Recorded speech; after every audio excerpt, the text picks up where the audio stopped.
Close your eyes for a moment. Imagine the stillness of the night around you. The world outside your window is quiet. Perhaps only the faint hum of distant traffic or the whisper of wind through leaves breaks the silence. You are safe, warm, and resting, ready to let your mind wander. And tonight, our wandering will not be on Earth at all. It will be on another world, the red planet, Mars. For centuries, Mars has been a place of mystery and fascination. Even to the naked eye, it appears as a reddish ember in the sky, brighter than most stars, glowing steadily against the black canvas of space. To ancient peoples, it looked like a spark of war, a celestial soldier watching silently. In modern times, it became the frontier of exploration, the stage for science fiction and dreams of colonization. We have sent probes, landers, and rovers, and we have imagined footprints pressed into its rusty soil. Mars is not just a planet, it is an idea, a mirror for humanity's curiosity and courage. But tonight, Mars is not alone. There is a visitor, a traveler from the deep beyond. Its name is 3, I divided by Atlas, a comet unlike the familiar ones that return again and again. This one is interstellar. That means it comes from far beyond our solar system, from a region of the galaxy we cannot see or touch, carrying with it the dust and ices of another Sunday. Astronomers gave it the designation 3I, the third interstellar object ever recorded by human eyes. Before it came, only 2 others were known: the enigmatic ʻOumuamua and the comet Borisov. Atlas is the next in this rare lineage, a stranger cutting through the quiet of our skies. Now, imagine, if you will, that the path of Atlas does not pass harmlessly through the solar system as it did in reality. Imagine instead that its orbit tilts, bends, and intersects with Mars. 2 wanderers, one a planet, ancient and scarred, the other a comet, ancient and restless, find themselves on a course toward each other. And the question we ask is simple: what is the worst-case scenario? As you lie back and breathe, know this: tonight's journey is not about fear. The real comet, Atlas, posed no danger to Mars nor to Earth. This is a story of imagination, a thought experiment meant to carry you gently into sleep. We will use facts where they help us, but we will weave them into a dream. And in that dream, Mars and Atlas meet. Mars is smaller than Earth, only about half its diameter, with gravity just a third of what we feel here. Its air is thin, its winds sharp, its deserts endless. Yet within its polar caps lie reservoirs of ice. Beneath its surface, perhaps, are whispers of water and ancient rivers. Some scientists even suspect that microbial life may have once stirred in its soils or still lingers in hidden pockets. It is barren, yes, but not empty. It is a world with history, with scars carved by meteorites, and with stories we are only beginning to read. And then there is Atlas. A comet is sometimes called a dirty snowball, a mix of rock, ice, carbon dioxide, ammonia, and methane. When warmed by the sun, these ices vaporize, creating a glowing coma and a tail that stretches for millions of miles. Atlas, being interstellar, is stranger still. Its atoms were forged in a different nursery of stars, perhaps billions of years ago. It has drifted through the void, untethered, carrying with it the memory of another system's birth. To watch it is to glimpse alien chemistry, fragments from a place humanity may never reach. If Atlas were to encounter Mars, The results could range from subtle to catastrophic. Perhaps its gravity would tug gently, capturing fragments into orbit, creating a new ring around the red planet. Perhaps it would skim close, scattering meteors across the thin Martian sky. Or perhaps, in the most dramatic case, it would collide an impact of ice and fire that could reshape the planet forever.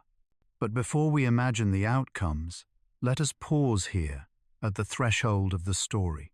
For this is where wonder lives, in the moment before the event, in the quiet where possibilities bloom. Close your eyes and picture Mars in the night sky. Its deserts glow faintly red under a pale Sunday. Rovers rest silently, their instruments pointed upward. Above, the thin atmosphere shimmers, and beyond it, a faint speck appears. That speck is Atlas, growing brighter night by night until it dominates the heavens. Think of the astronomers who would first notice. They sit in observatories, charts scattered on their desks, screens glowing with dots of light. One dot shifts slightly, not in line with the others. Calculations begin, and soon the truth emerges.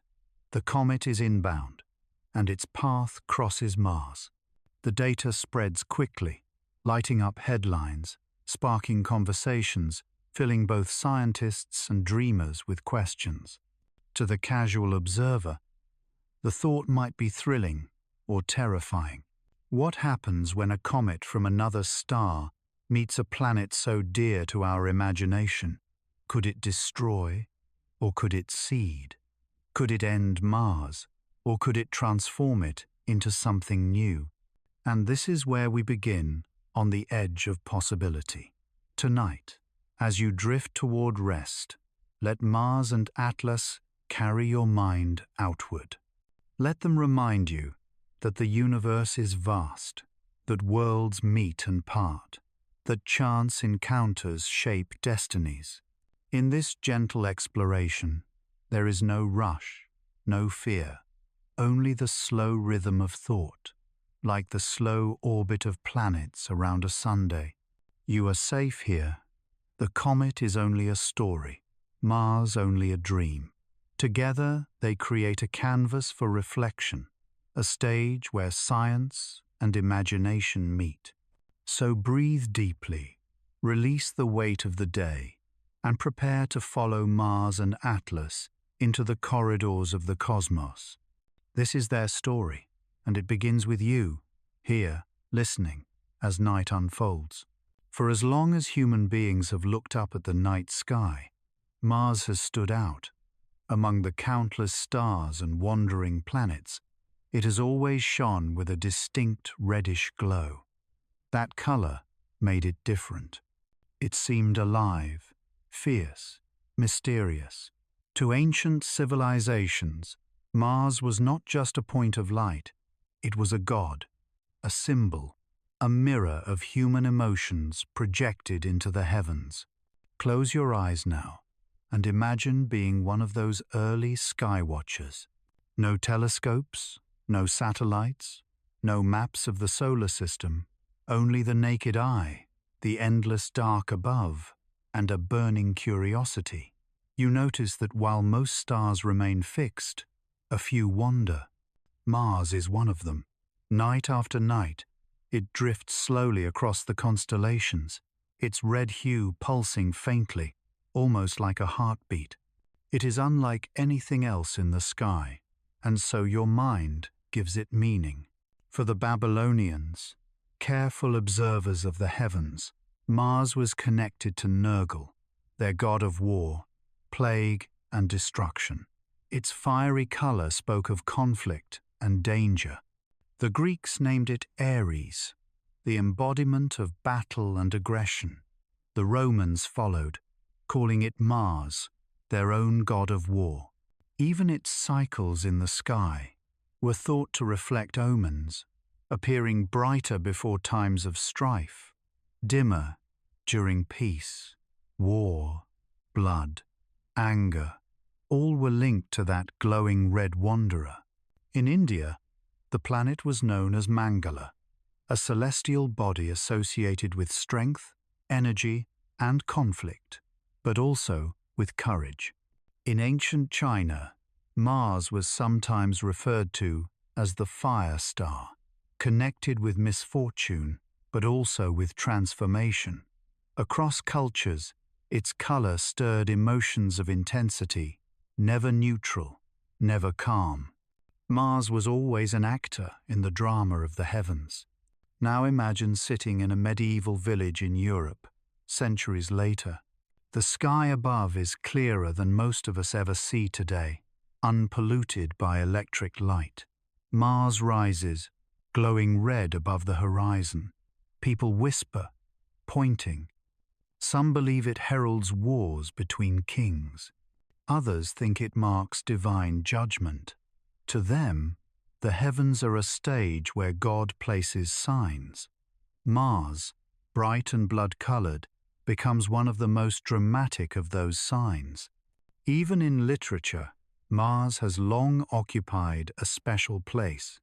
In Dante's Divine Comedy, Mars appears as the sphere of warriors and defenders of the faith. During the Renaissance, as telescopes began to reveal more of the universe, Mars became a puzzle to solve rather than just a symbol to fear. Galileo himself pointed his early telescope toward Mars, seeing a tiny disk rather than a point of light. That simple shift from symbol to world transformed Mars forever in human imagination. By the 19th century, telescopes had improved, and astronomers like Giovanni Schiaparelli began mapping Mars. He thought he saw straight lines across its surface, which he called canali. In Italian, the word meant channels, but in translation it became canals.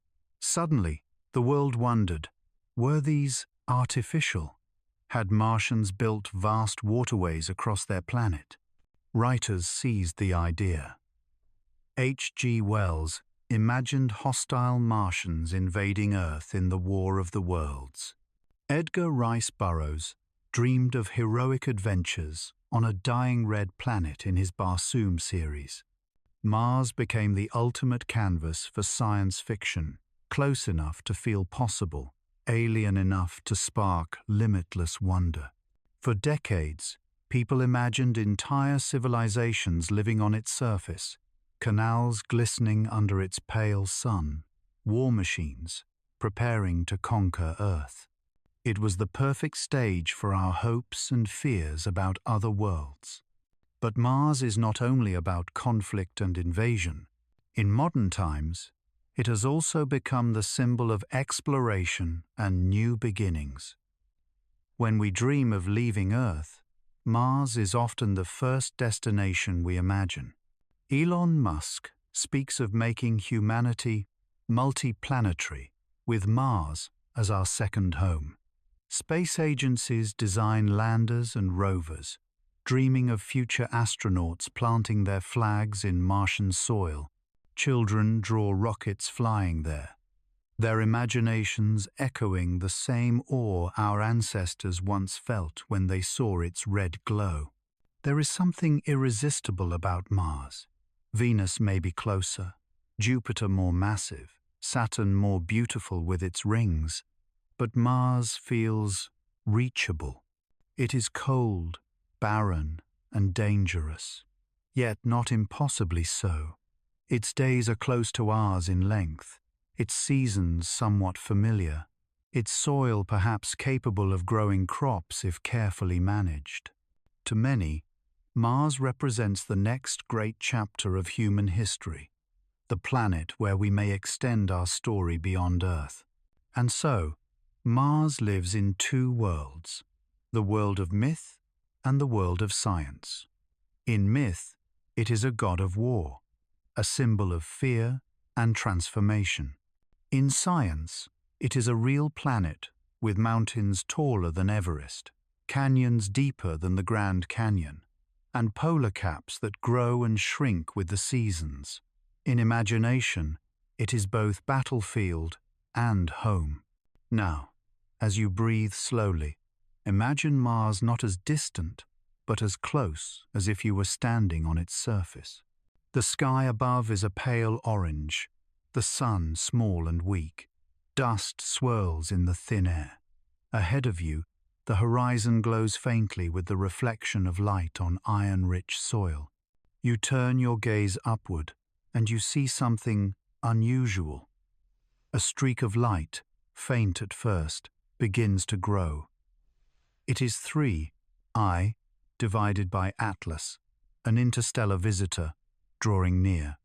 The thought is unsettling, but also thrilling. What would the ancients have said if they saw such a sight? Would they call it a god striking down Mars, or a marriage of two fiery wanderers? Would they fear the end of the world, or rejoice at a new beginning? Perhaps both. For us, the meaning is gentler. Mars and Atlas, together, remind us that the universe is alive with encounters. Planets, comets, stars, they are not fixed, but always moving, always intersecting. And just as we project meaning onto Mars, so too we project meaning onto Atlas. Together, they become a story, one that mixes myth, science, and philosophy into a single glowing image in the night sky. So, as you settle deeper into your bed, let Mars guide your imagination. See it not only as a planet, but as a canvas of human dreams. From ancient warriors to future explorers, from omens of war to promises of discovery, Mars has always been with us. And now, in our story, it has a new companion, a comet from the stars, bringing with it questions we have never asked before. Rest with that thought. Mars is both ancient and timeless, both distant and close. It is a reminder that the heavens are not silent. They are filled with symbols, with science, with wonder. And as Atlas approaches, those symbols awaken again, ready to carry us deeper into the dream. In the endless darkness of interstellar space, where the light of suns fades into silence, there wander objects older than memory. They are not tethered to any star. They drift, aimless and eternal, crossing gulfs so vast that even light itself takes millennia to cover them. Most will never meet another world. They pass unseen, forgotten, unmarked. But sometimes, just sometimes, one of these cosmic vagabonds strays into the neighborhood of a star like our own. And when it does, we notice. 3I divided by Atlas is one such wanderer. Its name may sound cold and technical, but within it lies a story. 3I means it is the third interstellar object ever detected by human eyes. Before it came, we knew of only two. The first was ʻOumuamua, discovered in 2017, a long and puzzling shape that tumbled strangely as it fled our Sunday. The second was comet Borisov in 2019, unmistakably comet-like, with a glowing coma and tail. And then, not long after, came Atlas. The Atlas, part of its name, honors the telescope survey that found it, the asteroid terrestrial, impact last alert system, a robotic set of eyes scanning the skies for incoming threats. But Atlas is different from the comets we grew up with. Ordinary comets are bound to the Sunday. They travel in long ellipses, returning after decades or centuries. We know them like seasonal guests, Halley's Comet, Hale, Bop, Encke. They come back again and again, like chapters in a repeating story. Atlas does not. Its orbit is hyperbolic, meaning it is not trapped by the sun's gravity. It is only visiting once before leaving forever. Its path tells us it came from far outside our system, perhaps another star, and once it passes through, it will never return. Pause here and let that sink in. This is not just a frozen ball of ice and dust. It is a messenger from another realm. The atoms within Atlas were formed in the furnace of a different sun, billions of years ago, in a nursery of stars, perhaps hundreds of light years away. It has traveled through interstellar night longer than our species has existed, carrying with it chemistry alien to our own system. To see it is to glimpse another corner of the galaxy without ever leaving home. When astronomers first studied Atlas, they noted its faintness, its fragility. Its nucleus seemed unstable, breaking apart as sunlight touched it. In fact, by the time it neared the inner solar system, it was already crumbling into fragments, its once solid form reduced to glowing shards. To some, this was a disappointment, a comet that fizzled rather than flared. But to others, it was beautiful in its own way. For here was a visitor unraveling before our eyes, like a story told only once, brief but unforgettable. Now, in our thought experiment, we shift the path. Instead of skimming harmlessly by, we imagine Atlas set on a collision course with Mars. What kind of object, then, are we dealing with? Comets are small compared to planets, but their speed gives them power. Even a fragment only a few kilometers wide carries energy beyond imagination. If Atlas struck Mars, the energy released would be measured in billions of megatons, enough to shatter landscapes, boil ice, and send shockwaves across the entire planet. But Atlas is not just ice. Interstellar comets may carry exotic compounds, molecules shaped by alien suns, mixtures we have never studied. Its chemistry could seed, or it could poison. Its impact would not just be physical, it would be chemical, biological, even philosophical. There is also the mystery of its origin. Some scientists suggest that interstellar comets like Atlas are flung out of their home systems by the gravity of giant planets. Others wonder if they might be remnants of destroyed worlds, shards of planets shattered long ago. In either case, Atlas is more than just a comet, it is a relic. If it strikes Mars, it is not only a collision of rock and ice, it is a meeting of histories, the history of a distant, unknown system, and the history of our neighboring red world.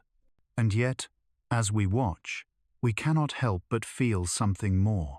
Perhaps it is awe, perhaps it is unease. To know that such objects exist, that the galaxy is filled with them, reminds us how open the universe truly is. Space is not empty. It is alive with wanderers. Atlas is simply one we happen to catch, one that brushed close enough for our telescopes to see. How many more pass unseen, in the silent dark? How many have crossed near us, never noticed? The thought humbles us. Now picture Atlas in the Martian sky. From the surface of Mars, under its thin orange atmosphere, it would blaze brighter than any star, its tail stretching across the heavens. Rovers would capture its glow, orbiters would trace its path, and human imaginations back on Earth would ignite with both fear and wonder. A traveler from beyond, meeting the red planet. It is the kind of story that stirs something ancient in us, the same wonder that first made us look up and name the stars. So, what is Atlas? It is ice and dust, yes. It is fragile, breaking apart under the sunday. It is a comet, like many we have known, but it is also more. It is a memory of another system. It is proof that worlds connect across the galaxy, even without knowing it. It is a reminder that the universe is not still, but restless, filled with encounters waiting to happen. And in our story, Atlas has a role to play. Mars awaits. The two paths cross. And we, here on Earth, get to imagine what comes next. As you breathe slowly, let that thought rest in your mind. A planet of rust and dust, a comet of ice and shadow. They are strangers, yet they meet. And their meeting is not only about destruction, it is about connection, chance, and the endless stories written in the stars. When we think of planets and comets, it is easy to imagine them as solitary travelers, each on their own route, each following its own rhythm. Yet the truth is more intricate, more graceful. The cosmos is not chaos, it is a grand dance. Every planet, every moon, every wandering comet is a dancer on an invisible stage, guided by gravity's music. Sometimes the steps are predictable, rehearsed across millennia. But once in a while, a new dancer enters uninvited, unexpected, and the whole choreography shifts. Such is the case with 3I divided by Atlas and its imagined encounter with Mars. Let us begin with Mars itself, our reddish neighbor. Its orbit is steady, nearly circular, a measured pace around the Sun that repeats every 687 Earth days. Around it drift two small moons, Phobos and Deimos, moving like faint shadows across the Martian sky. Mars is reliable. Its path is not wild or eccentric. For billions of years, it has circled the Sun in calm rhythm, untouched by anything beyond occasional asteroid strikes. Now picture Atlas. It does not move in circles or ellipses like the planets. Its path is a hyperbola, a sweeping arc that plunges in from the far reaches of interstellar space, cuts through the solar system, and then vanishes outward forever. Unlike Mars, Atlas does not belong here. Its path is not measured in centuries, but in eons. Where Mars is steady, Atlas is fleeting. Where Mars is bound, Atlas is free. When astronomers plot their trajectories, they see two lines crossing the familiar oval of Mars and the sharp curve of Atlas. At first, the two seem distant, the lines running in different planes, tilted at angles. But as the comet draws nearer, the crossing grows closer, until it is clear the two paths will intersect. The dance floor of the cosmos has brought them together. This is where the poetry of orbits begins. Imagine gravity not as force but as rhythm. The Sun is the drummer, beating a steady pulse. The planets are dancers circling in time, their steps predictable, graceful, almost serene. Then Atlas sweeps in, like a dancer spinning wildly across the floor, offbeat, unpredictable, cutting across the circle. The music does not change, but suddenly the choreography feels different. There is tension, anticipation. Will the paths collide, or will they only brush past? The mathematics of this dance is both precise and mesmerizing. Astronomers speak of inclination, the tilt of one orbit compared to another. They speak of nodes, the points where the comet's plane crosses the plane of the planets. They speak of eccentricity, perihelion, aphelion. Each term is a step, a movement in the dance. For Atlas, the steps are sharp and dramatic. Its inclination is steep, its eccentricity greater than one proof that it will never return. The numbers tell a story of a brief, dazzling performance. Now imagine this performance from the perspective of Mars itself. On the surface, under its thin sky, The comet appears night after night, growing brighter, its movement across the stars faster than any planet. To the rovers, it is a beacon. To orbiters, it is a glowing arc. And if we allow our imagination to place human eyes on Martian soil, it becomes more personal. Picture an astronaut standing outside a habitat dome, gazing upward at the comet's tail stretching across the heavens.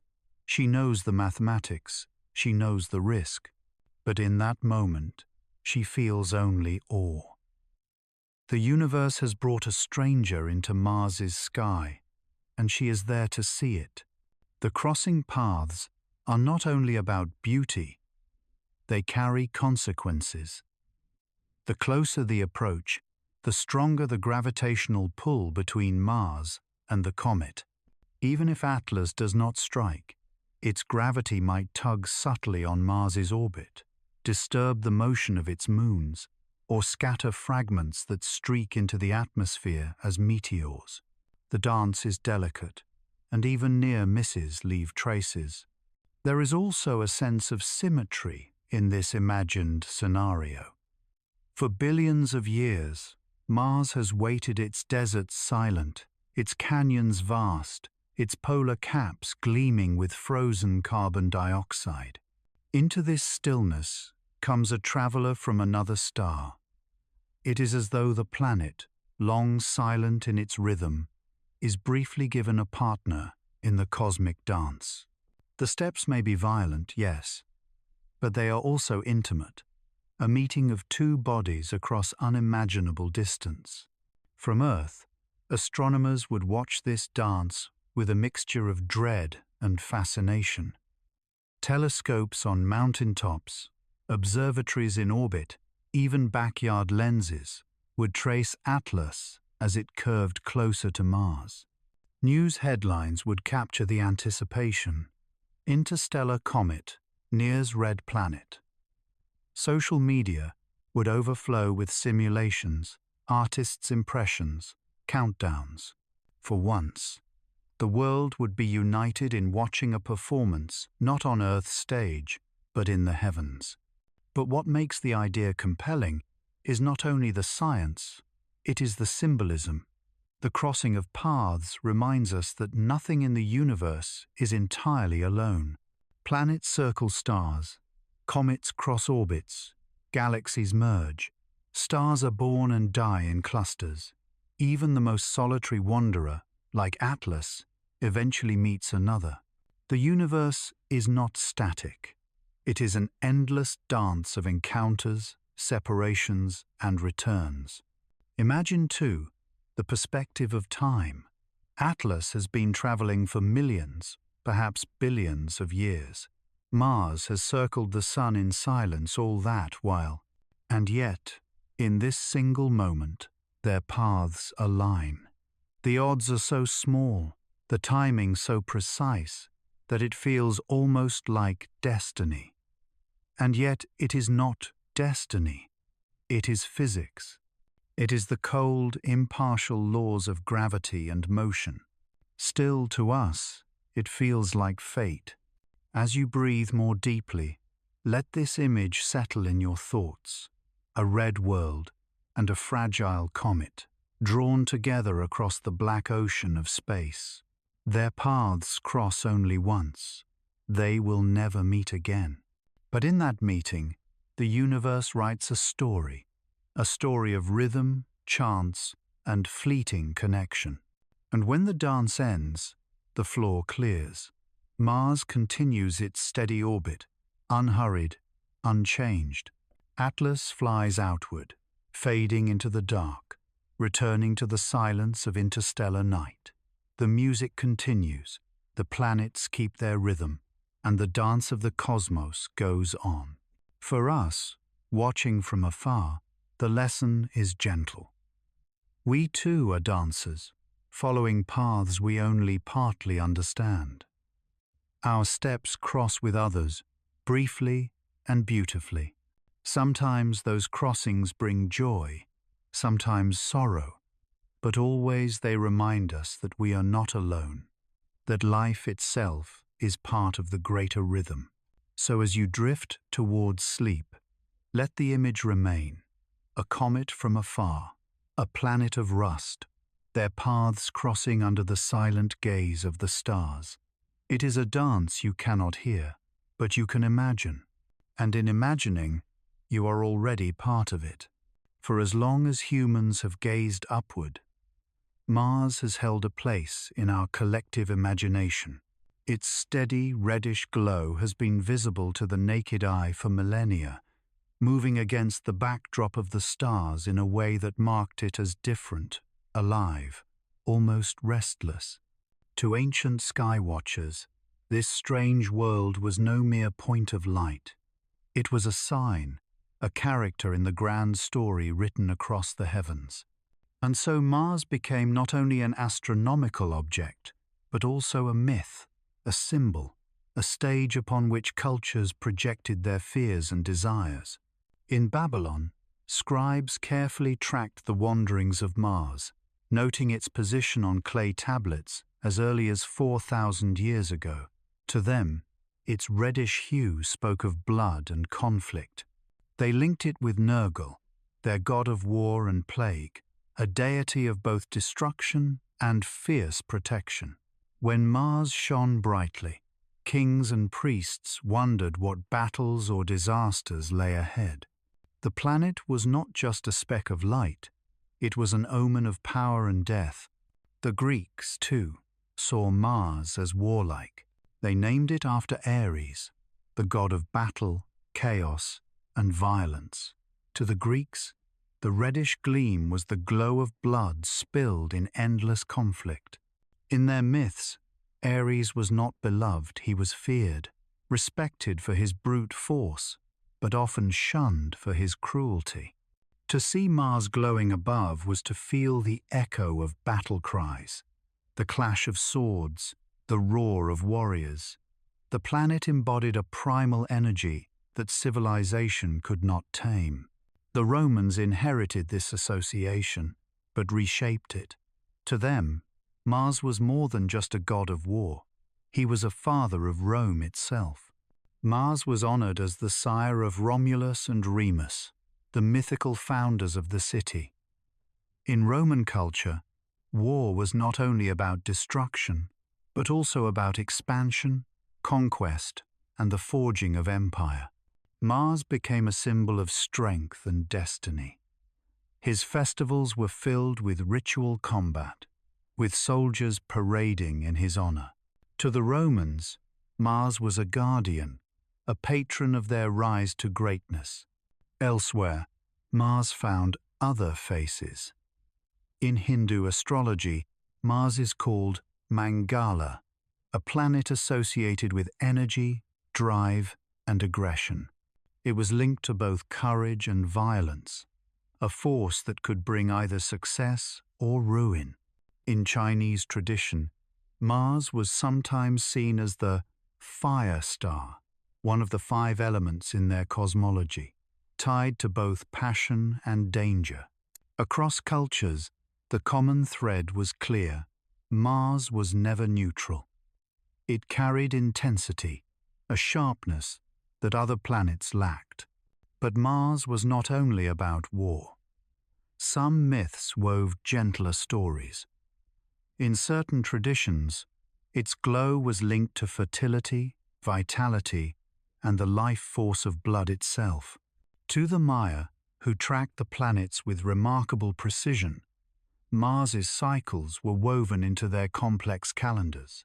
Its retrograde motion, when it appears to move backward in the sky, was seen as a cosmic drama, a celestial dance of conflict and renewal. What is remarkable is how universal the fascination was. From Egypt to Mesopotamia, from India to Europe, Mars was noticed, named, and given meaning. Its redness spoke directly to human imagination. Fire, blood, passion, these were primal images, easily projected onto the wandering light. While Jupiter was kingly, steady, and bright, and Venus was gentle, gleaming with love, Mars was restless, burning with tension. The sky, in this way, reflected the full spectrum of human emotion. Now let us pause and imagine what it must have felt like in those ancient nights. No electric lights, no distractions, only the stars. A farmer looks up after a day's work, sees the red glow of Mars, and shivers. A priest records its position, interpreting its rise as the will of the gods. A soldier, on the eve of battle, prays beneath its glow, convinced that Mars favors his side. In each case, the planet is not distant rock. It is immediate, personal, powerful. Even today, Mars retains this aura. Think of how often it appears in our stories.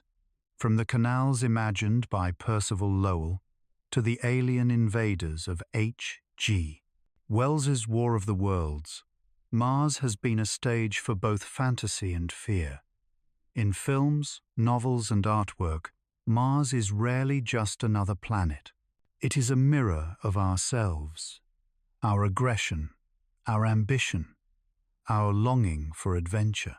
In this way, Mars is both myth and mirror.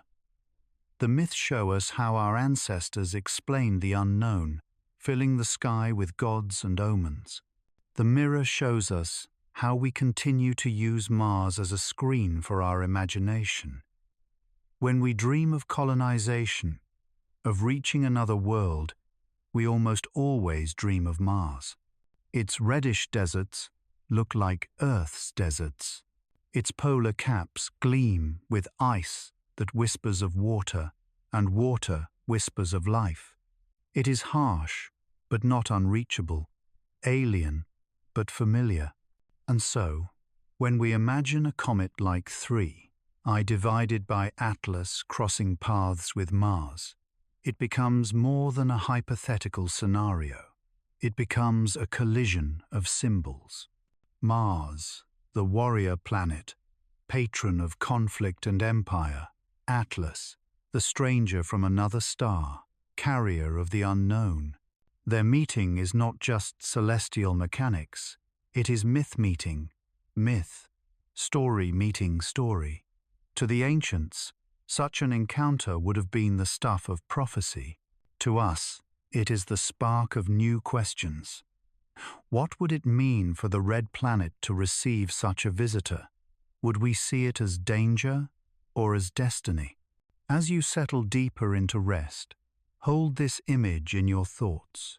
The red star of war, glowing in ancient skies, its myths echoing through time, and the faint arc of Atlas drifting across, uniting past and present.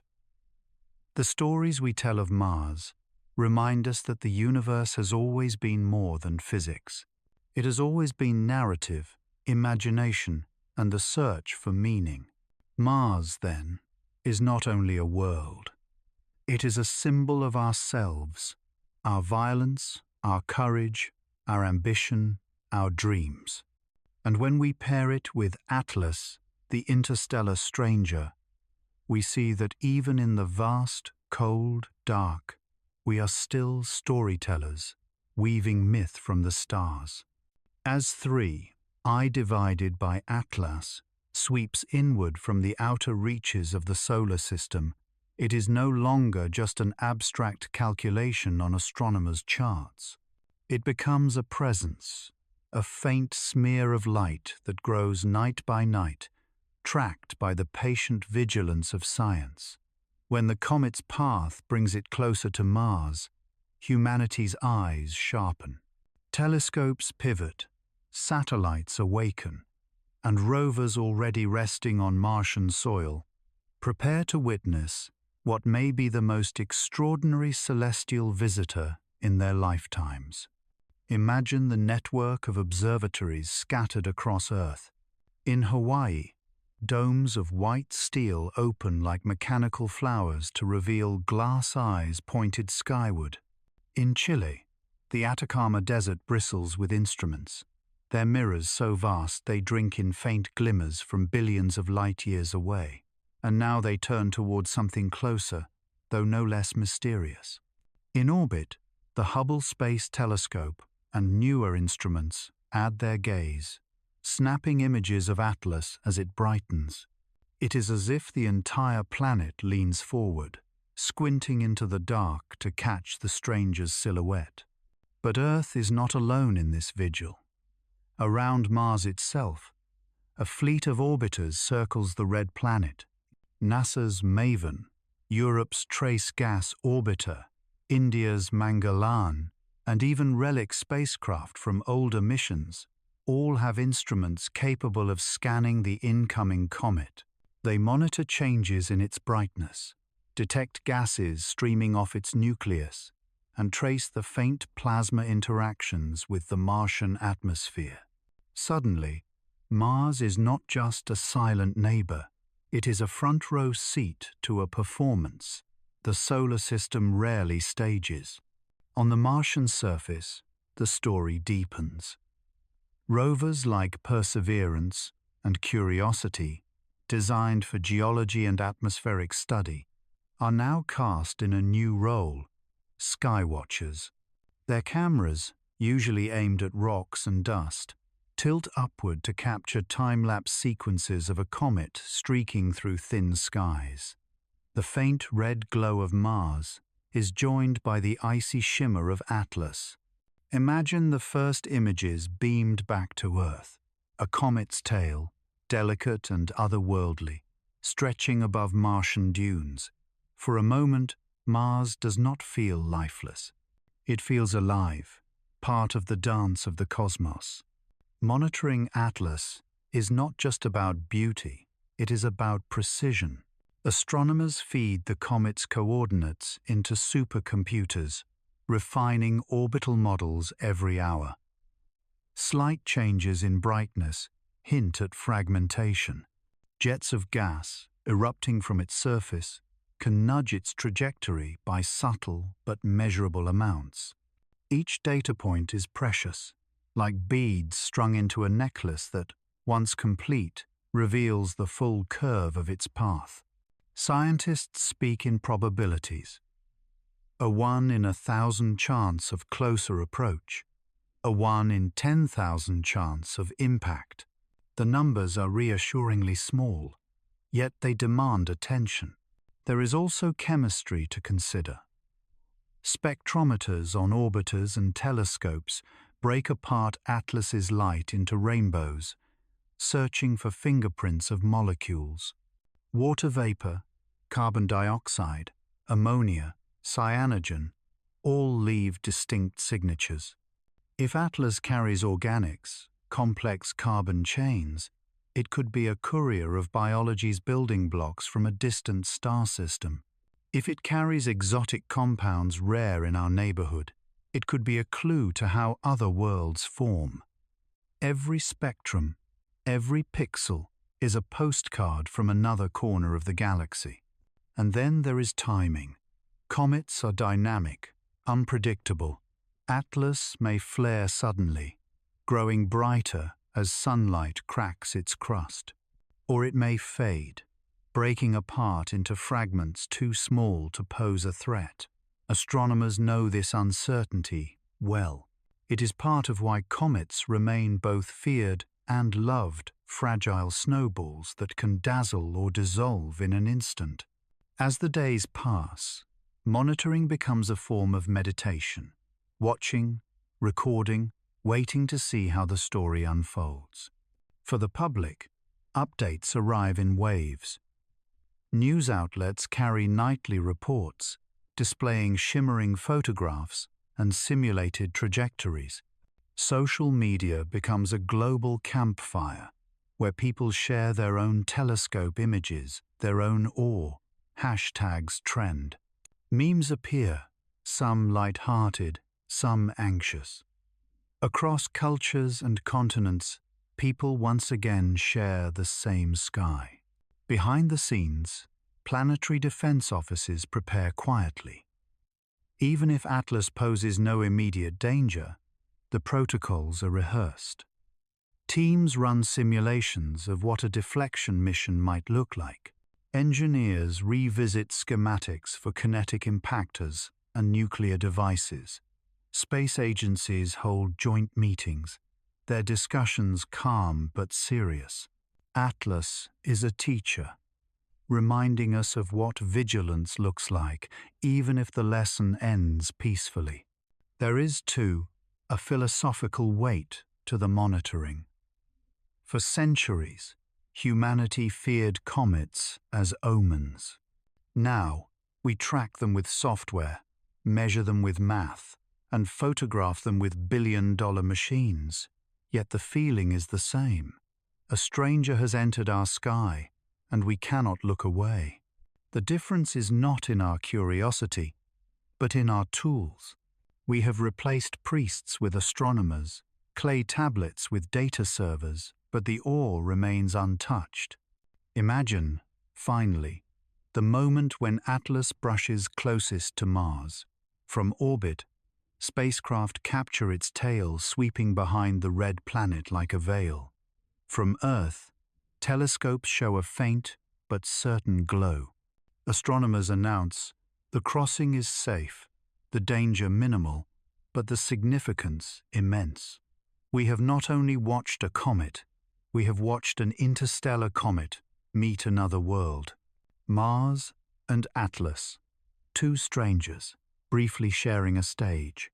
And when the comet departs, vanishing back into the deep night, what remains are the records, terabytes of data, millions of images, stories told in classrooms and documentaries. The monitoring does not end.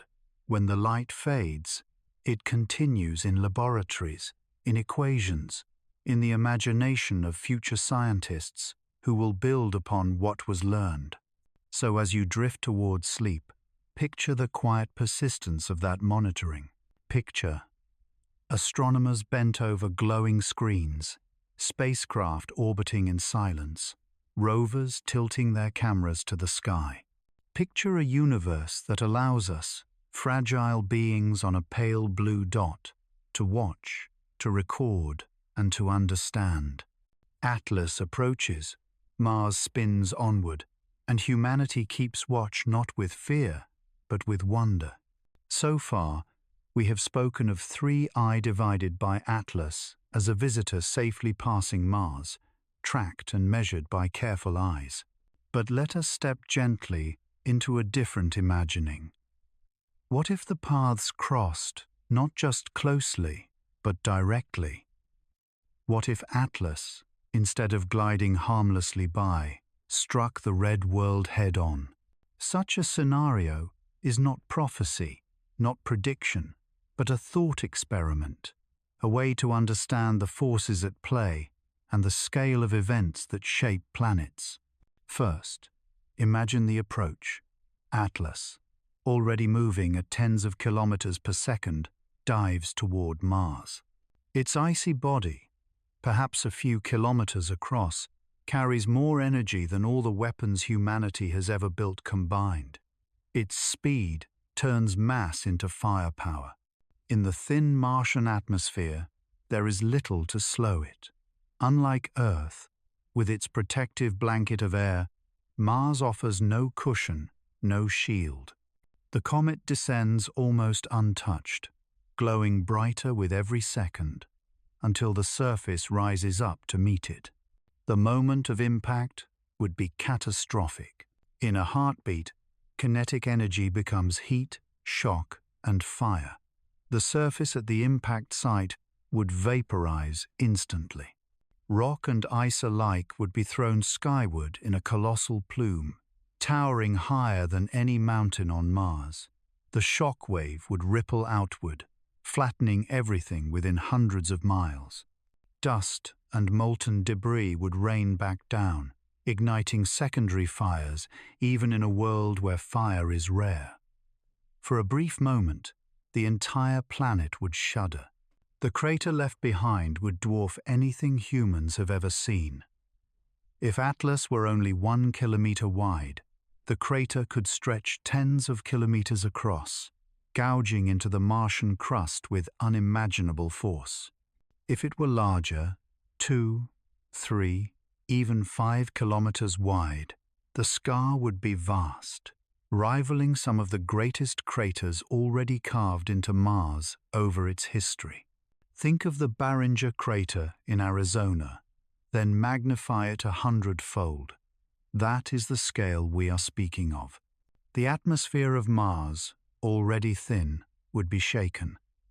Dust would surge into the sky, darkening the planet for months, maybe years.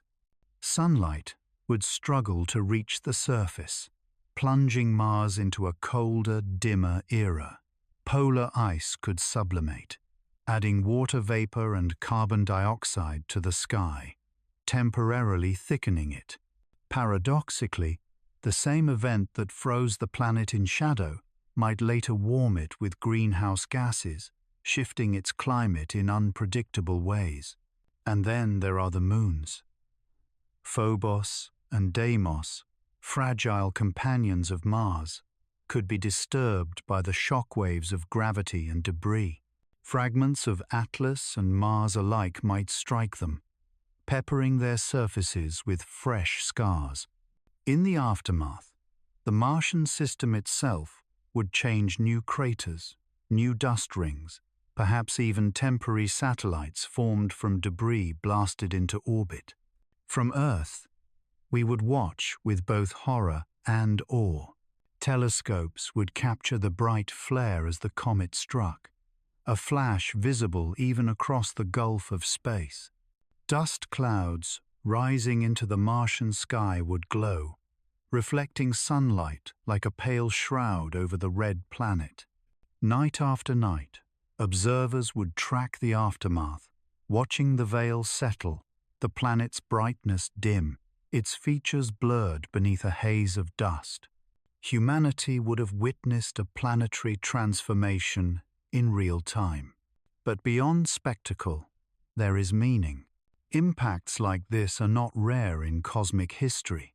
They have shaped every planet we know.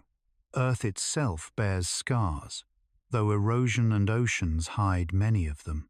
The Moon is a museum of impacts, its face pockmarked with craters. Mars, too, already carries colossal wounds.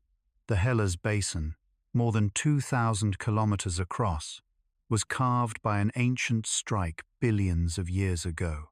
In imagining Atlas striking Mars, we are not dreaming of something new.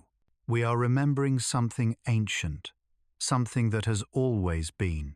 There is also speculation to consider. If Atlas carried exotic chemistry from another star, its collision with Mars could scatter those molecules across the planet's surface. Imagine fragments of alien ice seeding Martian soil, mixing with its dust. Could such material linger, preserved in cold caves or beneath polar ice? Could future explorers one day dig into a crater rim and find molecules that originated under a distant sun? In that sense, even destruction could carry the seeds of discovery. Science fiction takes this thought further. Writers imagine that such a collision could awaken dormant possibilities. Ancient microbes, frozen beneath the Martian surface, stirred to life by heat and water. Alien chemistry, blending with Martian elements to create something new. Mars, long considered barren, could briefly bloom with activity, not in forests or rivers, but in the subtle chemistry of its soil. A comet strike becomes not only an end, but a beginning. Yet the stark reality is that the immediate aftermath would be desolation. Any fragile traces of past or present life on Mars near the impact zone would be erased. Craters do not nurture, they obliterate. Only with time, decades, centuries, millennia might new patterns emerge from the chaos. The planet would heal, as planets always do, but it would never be the same. For humans, the event would be a reminder of our own fragility. Watching from Earth, we would not feel the shockwave, but we would feel its meaning. Mars is our neighbor, our potential second home, and to see it struck would remind us that the universe is indifferent to our plans. Colonization, exploration, dreams of terraforming all are subject to the whims of wandering ice and rock. Atlas striking Mars would be a wake-up call, a reminder that survival, whether on Earth or beyond, is never guaranteed. And yet, even in this imagining, there is beauty. Picture standing on a Martian plain centuries after the impact. The crater has cooled, filled with shadows and silence. Its rim rises like a crown, jagged and immense. Dust storms sweep across it, painting shifting patterns on its floor. To an astronaut exploring that scar, it would not be only a wound, it would be a monument. Proof that the universe is dynamic, alive, and unafraid of change. So as you drift deeper into rest, let this vision linger. A comet from another star, traveling for eons, meets a planet of dust and iron. Their meeting is violent, yes, but it is also a reminder that creation and destruction are two sides of the same coin. From such collisions, worlds are shaped, atmospheres altered, possibilities born. Atlas striking Mars is not an ending. It is another chapter in the long story of a restless cosmos.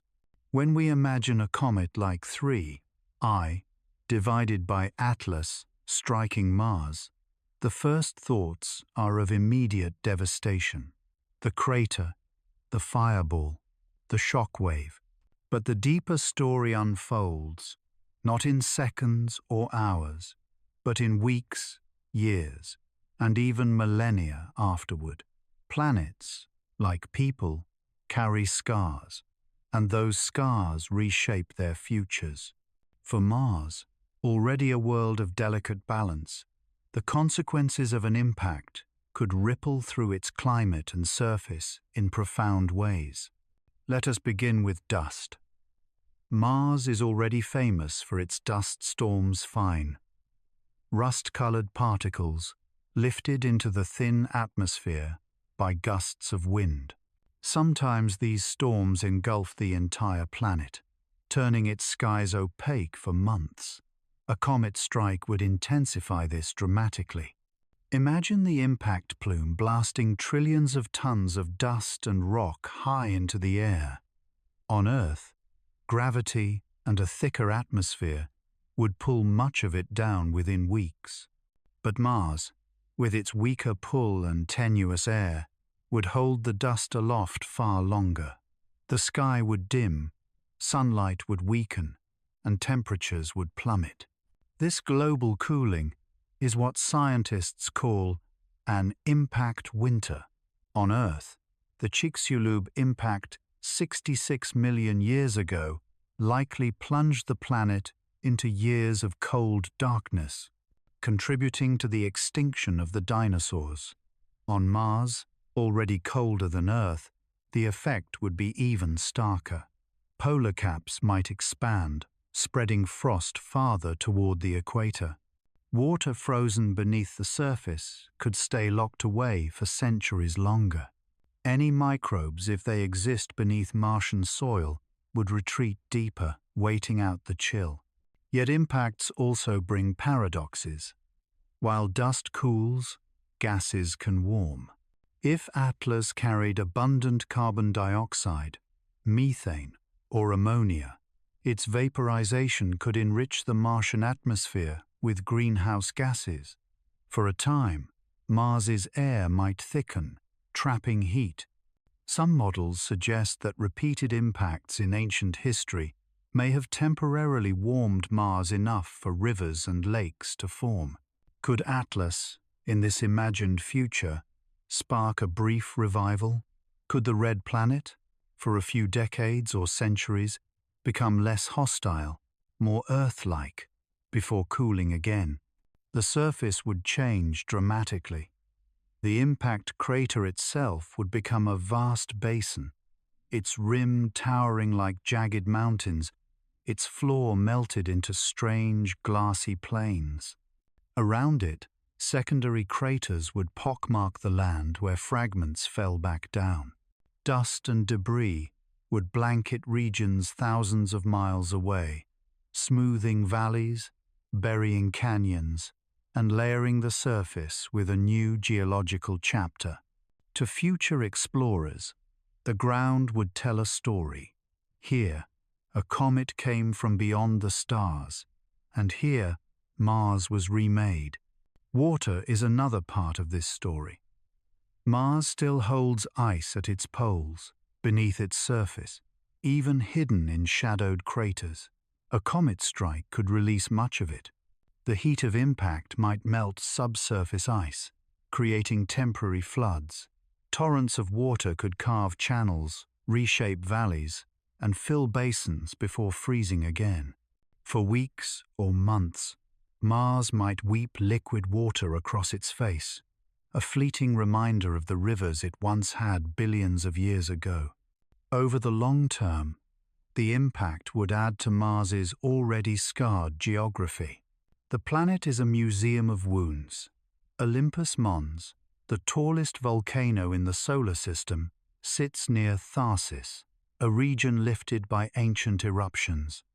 Valles Marineris, a canyon system deeper and longer than Earth's Grand Canyon, is a scar of tectonic stress.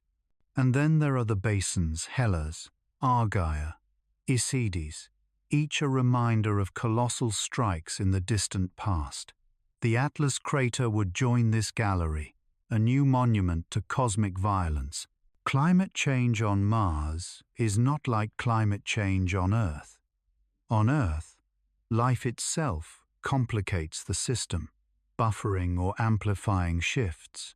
Mars has no forests, no oceans, no ecosystems to respond. Its climate changes slowly, mechanically, driven by physics and chemistry alone.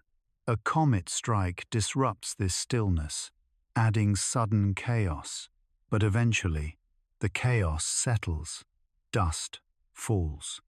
Gases dissipate. Ice refreezes. Mars, indifferent as ever, returns to silence. From a human perspective, the consequences are layered. For colonists dreaming of living on Mars, an impact could be both a disaster and an opportunity. Dust-choked skies would make solar power unreliable, forcing reliance on nuclear or geothermal energy. But thicker air, if greenhouse gases lingered, could make the planet slightly more hospitable. New craters could expose minerals and ices buried deep, resources waiting to be harvested. In tragedy, possibility would emerge. And then there is the psychological impact. To live on Mars and witness such an event would be unforgettable. Imagine standing within a sealed dome, watching the sky darken, the planet shiver, the world around you altered in weeks. Colonists would tell their children, "We lived through the time the comet came." Myths would form, stories retold, the Atlas strike becoming a chapter of Martian identity. Just as Earth civilizations once told of comets as omens, Mars's first settlers might speak of Atlas as both destroyer and creator. From Earth, the view would be humbling. Telescopes would show the dust cloud veiling Mars, the planet fading to a dim reddish smudge. For years, astronomers would track its slow recovery, measuring how the climate adjusted, how the surface evolved. Papers would be written, debates held, simulations refined. The event would become a reference point. This is what happens when worlds collide. But beyond science and colonization, there is something deeper. A comet striking Mars reminds us that planets are not static, they are stories in motion. Mars, which seems so still in our telescopes, is not frozen. It is alive with change, though on timescales slower than human lifespans. Impacts accelerate that change, writing new chapters suddenly, violently, but undeniably. And perhaps this is the quiet lesson. Just as Mars is reshaped by impacts, so are we reshaped by our encounters, unexpected events that scar us, change us, and make us new. Mars does not resist the comet. It absorbs it, transforms, and continues. In that, there is a kind of resilience we can learn from. So as you drift into sleep, picture the red planet veiled in dust, its skies dark, its surface remade. Picture rivers of meltwater flowing briefly, then freezing, leaving behind new canyons and lakes. Picture the silence that follows, as the planet, wounded but enduring, carries its new scar into the future. Mars changes, the comet departs, and the cosmos continues its slow, restless dance. When a comet like 3I divided by Atlas brushes close to Mars or, in our imagining, collides with it, the consequences extend far beyond the red planet. Though Earth lies millions of miles away, our eyes, our dreams, and our future are tied to Mars. What happens there inevitably ripples here, shaping not only science, but also the trajectory of human exploration. Let us begin with the scientific impact. If Atlas were to strike Mars, the data collected would be unprecedented. Telescopes on Earth and in orbit would record the event in exquisite detail. The flash of impact, the plume of debris, the aftermath unfolding over weeks and months. Satellites orbiting Mars would send back terabytes of information, changes in the atmosphere, chemical signatures of vaporized rock, the behavior of dust clouds, even the shock waves rippling through the thin air. Every instrument, every lens, would be tuned to the red planet, turning Mars into the most closely monitored laboratory in the solar system. This information would deepen our understanding of impacts not just on Mars, but on Earth as well. For decades, scientists have theorized about the role of comet and asteroid strikes in shaping our own planet. They have argued that impacts brought water to Earth, delivered organic molecules, and even catalyzed the rise of life. At the same time, impacts have triggered mass extinctions, rewriting the history of evolution. Watching an interstellar comet strike, Mars would give us a front-row seat to such processes, playing out not in the distant past, but in real time. Beyond science, there is symbolism. Mars has always been humanity's second horizon, the place where our imaginations extend when Earth feels too small. To see it struck, scarred, and veiled in dust would shake that vision. For some, it would be discouraging. Proof that Mars, like Earth, is vulnerable to cosmic chance. For others, it would be galvanizing, a reminder that survival depends not only on dreams, but on preparation, vigilance, and resilience. Consider the plans for human exploration. Even now, agencies and private companies sketch timelines for crewed missions to Mars. Some envision small bases, others cities, still others full-scale terraforming projects that stretch across centuries. A comet strike would complicate these dreams.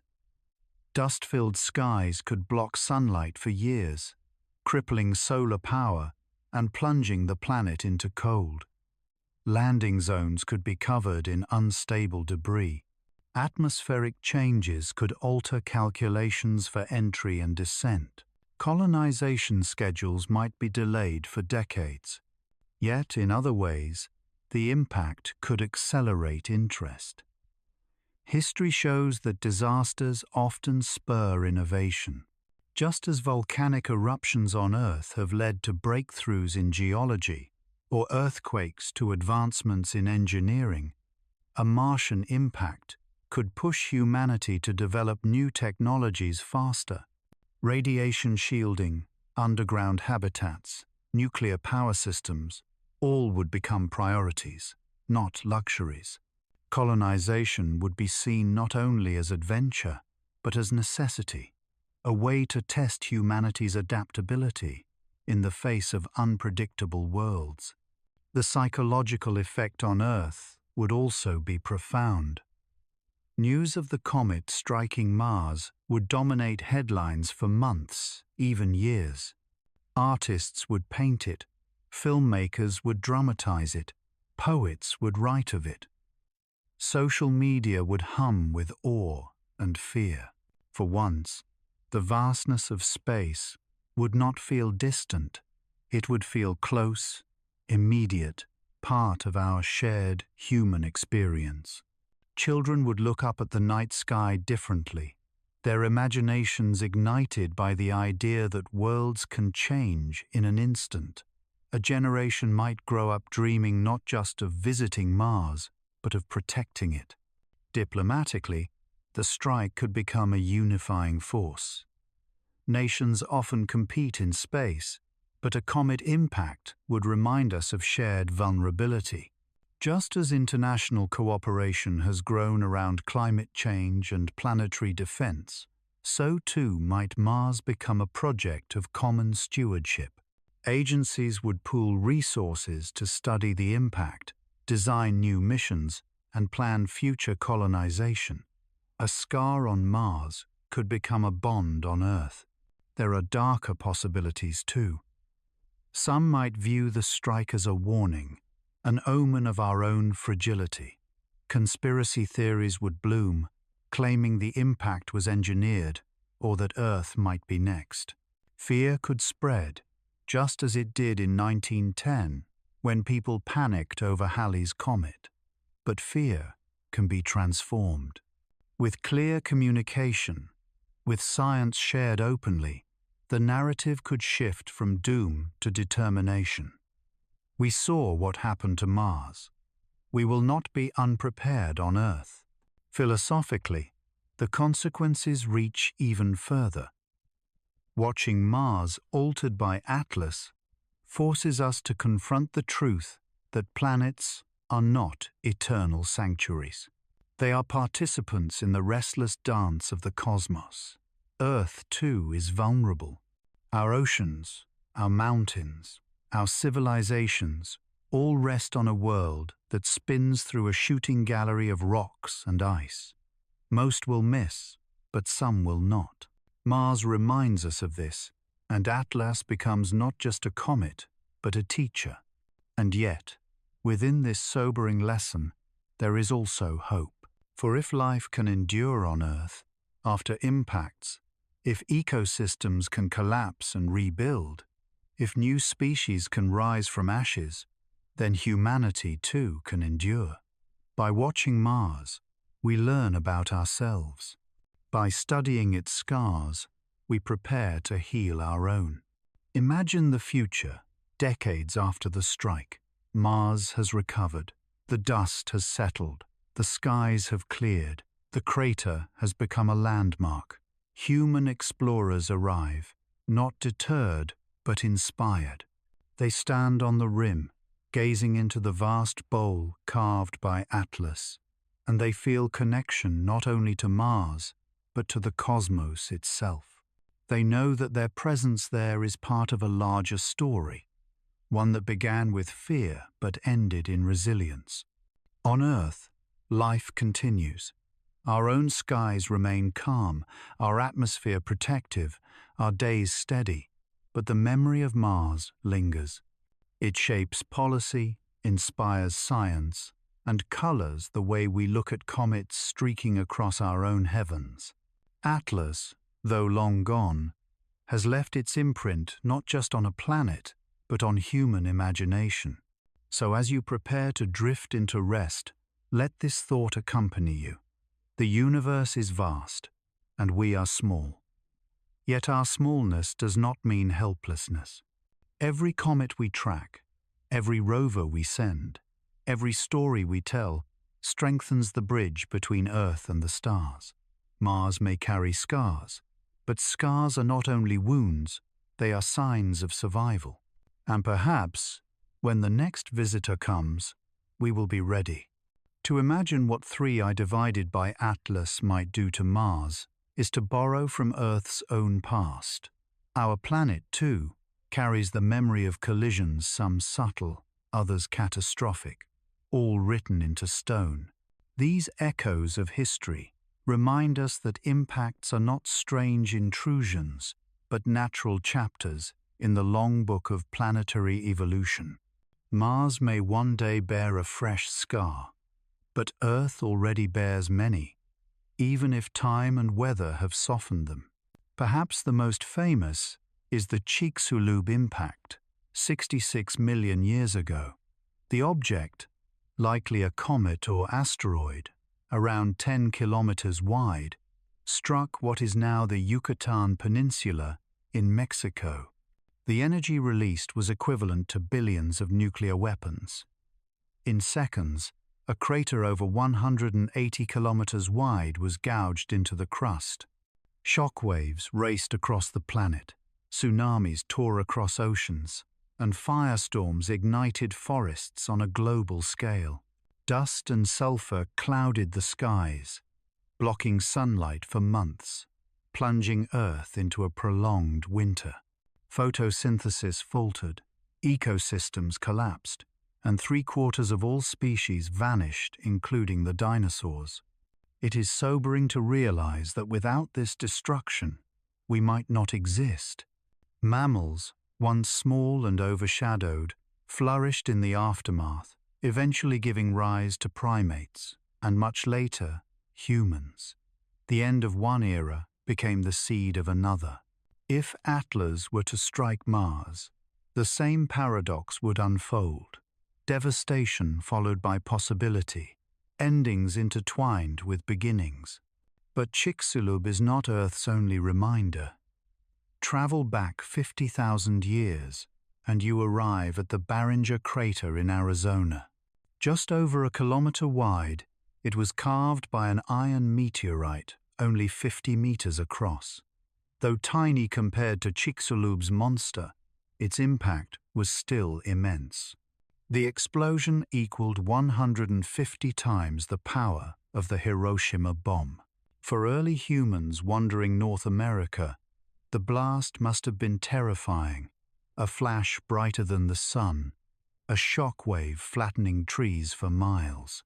Today the crater is pristine, a bowl of silence under desert skies, a geological wound that still feels fresh. Go further back 2 billion years, and you find the Vredefort crater in South Africa, one of the largest known on Earth. Its original diameter may have exceeded 300 kilometers, gouged by an object dozens of kilometers wide. Time has eroded its edges, buried it beneath layers of geology, but its central dome still rises, an ancient reminder of cosmic violence.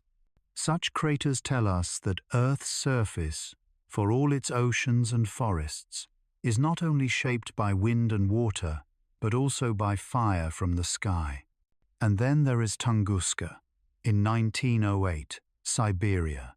No crater, no rock, just a blast. A small asteroid or comet fragment, perhaps only 50 meters across, exploded in the atmosphere with the force of 10–15 megatons of TNT. The result: 800 square miles of forest flattened, trees scorched but not burned, lying like matchsticks pointing away from the blast center. Witnesses described the sky splitting apart, a fireball racing across the heavens, shockwaves shattering windows hundreds of miles away. Had the object arrived a few hours later, it might have destroyed the city of St. Petersburg. Chance, once again, spared us. In 2013, the Chelyabinsk meteor reminded us that these events are not confined to prehistory. A rock, just 20 meters wide, entered Earth's atmosphere, exploding with a force 30 times that of Hiroshima. Windows shattered across 6 cities. Over 1,500 people were injured by flying glass. Dashcams captured the glowing streak as it blazed brighter than the sun, a silent warning that the cosmos is still restless, still unpredictable. These echoes of history form a pattern. Impacts vary in size, frequency, and consequence, but all share the same truth. They are part of life on a planet, orbiting a star in a galaxy filled with debris. Earth's thick atmosphere and dynamic geology erase many scars, but the Moon shows what we might look like without those protections. Its face is a graveyard of impacts, every crater a frozen memory. Mars, too, wears its scars, openly vast basins, and craters untouched by oceans or tectonics. Atlas striking Mars would be less an anomaly and more a continuation of a long tradition, one that every rocky world must endure. Why does this history matter to us? Because it humbles and prepares. Knowing what has happened before allows us to imagine what might happen again. Chicxulub warns us of the scale of extinction. Tunguska and Chelyabinsk remind us of how frequent smaller strikes can be. Barringer and Vredefort show us that the scars endure for ages, becoming landmarks in the story of the planet. And each event shapes our psychology, our myths, our science. There is also a deeper reflection. Impacts remind us of impermanence. Civilizations rise and fall, but so too do landscapes. Mountains form and erode, rivers carve valleys, and sometimes the sky itself descends to alter everything. The universe is not gentle, but it is creative. Out of chaos, order emerges. Out of destruction, new forms of life and story are born. Now, picture 3. I divided by Atlas striking Mars in this context. The crater would join a gallery that spans planets. Scientists would compare its scale to Chicxulub, its chemistry to Borisov, and ʻOumuamua, its legacy to Barringer and Tunguska. Students of the future would study it in textbooks alongside Earth's own scars, learning that impacts are not isolated tragedies, but shared experiences across worlds. Mars and Earth would feel less like separate planets and more like siblings, united by the same cosmic challenges. For humanity, this knowledge might foster resilience. We know impacts can be devastating, but we also know life endures. Forests regrew after Tunguska. Humans thrived after Chelyabinsk. Mammals flourished after Chicxulub. The message is not that destruction is avoidable, but that it is survivable, and sometimes, strangely, fertile ground for transformation. As you breathe more deeply, let this reflection settle. Earth's past is written in stone and sky. Mars's future, in our imagining, may be written in dust and ice. And comets like Atlas are the ink, tracing patterns across the solar system. To study them is to read the oldest chapters of our story, chapters written not by human hands but by the cosmos itself. So rest tonight with this thought. The craters we see are not just wounds, they are memories. Memories that tie us to the universe, to Mars, to every world struck and reshaped by chance. Atlas, whether it strikes or passes by, becomes part of this lineage, part of the poetry of impacts that has always shaped the planets and always will. When we think of a comet striking a planet, the images that come to mind are often those of fire and destruction explosions, shock waves, and dust clouds veiling the sky. And yes, Those are real consequences. But impacts are not only endings, they are also beginnings. Throughout Earth's history, collisions have delivered water, seeded chemistry, and perhaps even set the stage for life itself. To imagine 3I divided by Atlas colliding with Mars is, therefore, not only to imagine catastrophe, but also to wonder, could such an event give Mars new possibilities for life? Let us first recall what Mars already holds. Beneath its rusty deserts and canyons lies evidence of a wetter past. Ancient riverbeds snake across its surface, deltas spread into long dry basins, and minerals formed only in liquid water dot its rocks. Rovers have found clays, sulfates, and carbonates, minerals that whisper of streams and lakes billions of years old. Polar ice caps gleam with frozen carbon dioxide and water, and orbital radar has suggested the presence of briny subsurface lakes. Mars may seem barren today, but its geology sings of a time when it was not. Now introduce Atlas into this picture. If the comet were to strike, it would release unimaginable heat, enough to melt ice locked beneath the Martian surface. For a brief period, days, weeks, perhaps months, liquid water could flow again. Melted ice would rush through gullies, filling basins, creating transient lakes. Steam would rise into the thin air, condensing into clouds. Mars would breathe moisture once more, even if only temporarily. Water alone does not guarantee life, but it is the most essential ingredient. And comets carry more than water. They are rich in organic molecules, complex carbon-based compounds that form the building blocks of life. Earth's early chemistry, some scientists believe, was seeded by just such deliveries. Icy wanderers depositing amino acids and other precursors on a young planet. If Atlas carried similar cargo, its impact on Mars could scatter those molecules across the landscape, mixing them with freshly melted water. In that chemical soup, possibilities would stir. Of course, life is not created overnight. Evolution requires time, stability, and opportunity. Mars's environment is harsh, its atmosphere thin, its radiation levels high. But even here, niches might exist. Impact craters can become laboratories of chemistry, where heat and water linger longer than elsewhere. Fractures created by the strike might lead deep underground, where warmth from Mars's interior and protection from radiation create more favorable havens. If microbes ever existed on Mars, such environments might allow them to survive or even reawaken.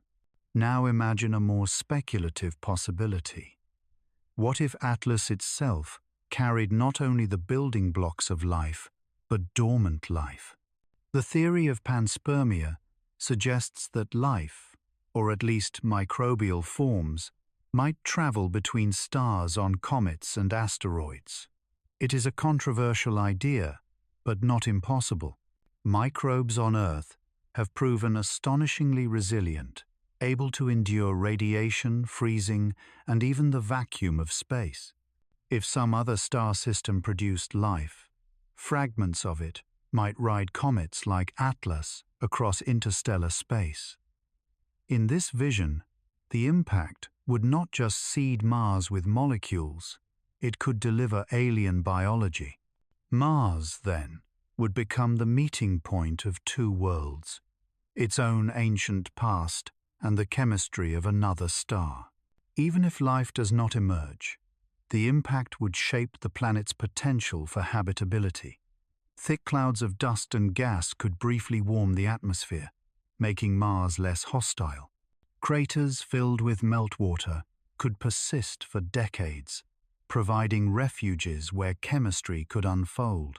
Future explorers might find these sites rich with clues, their rocks layered with organic residues or unusual isotopes.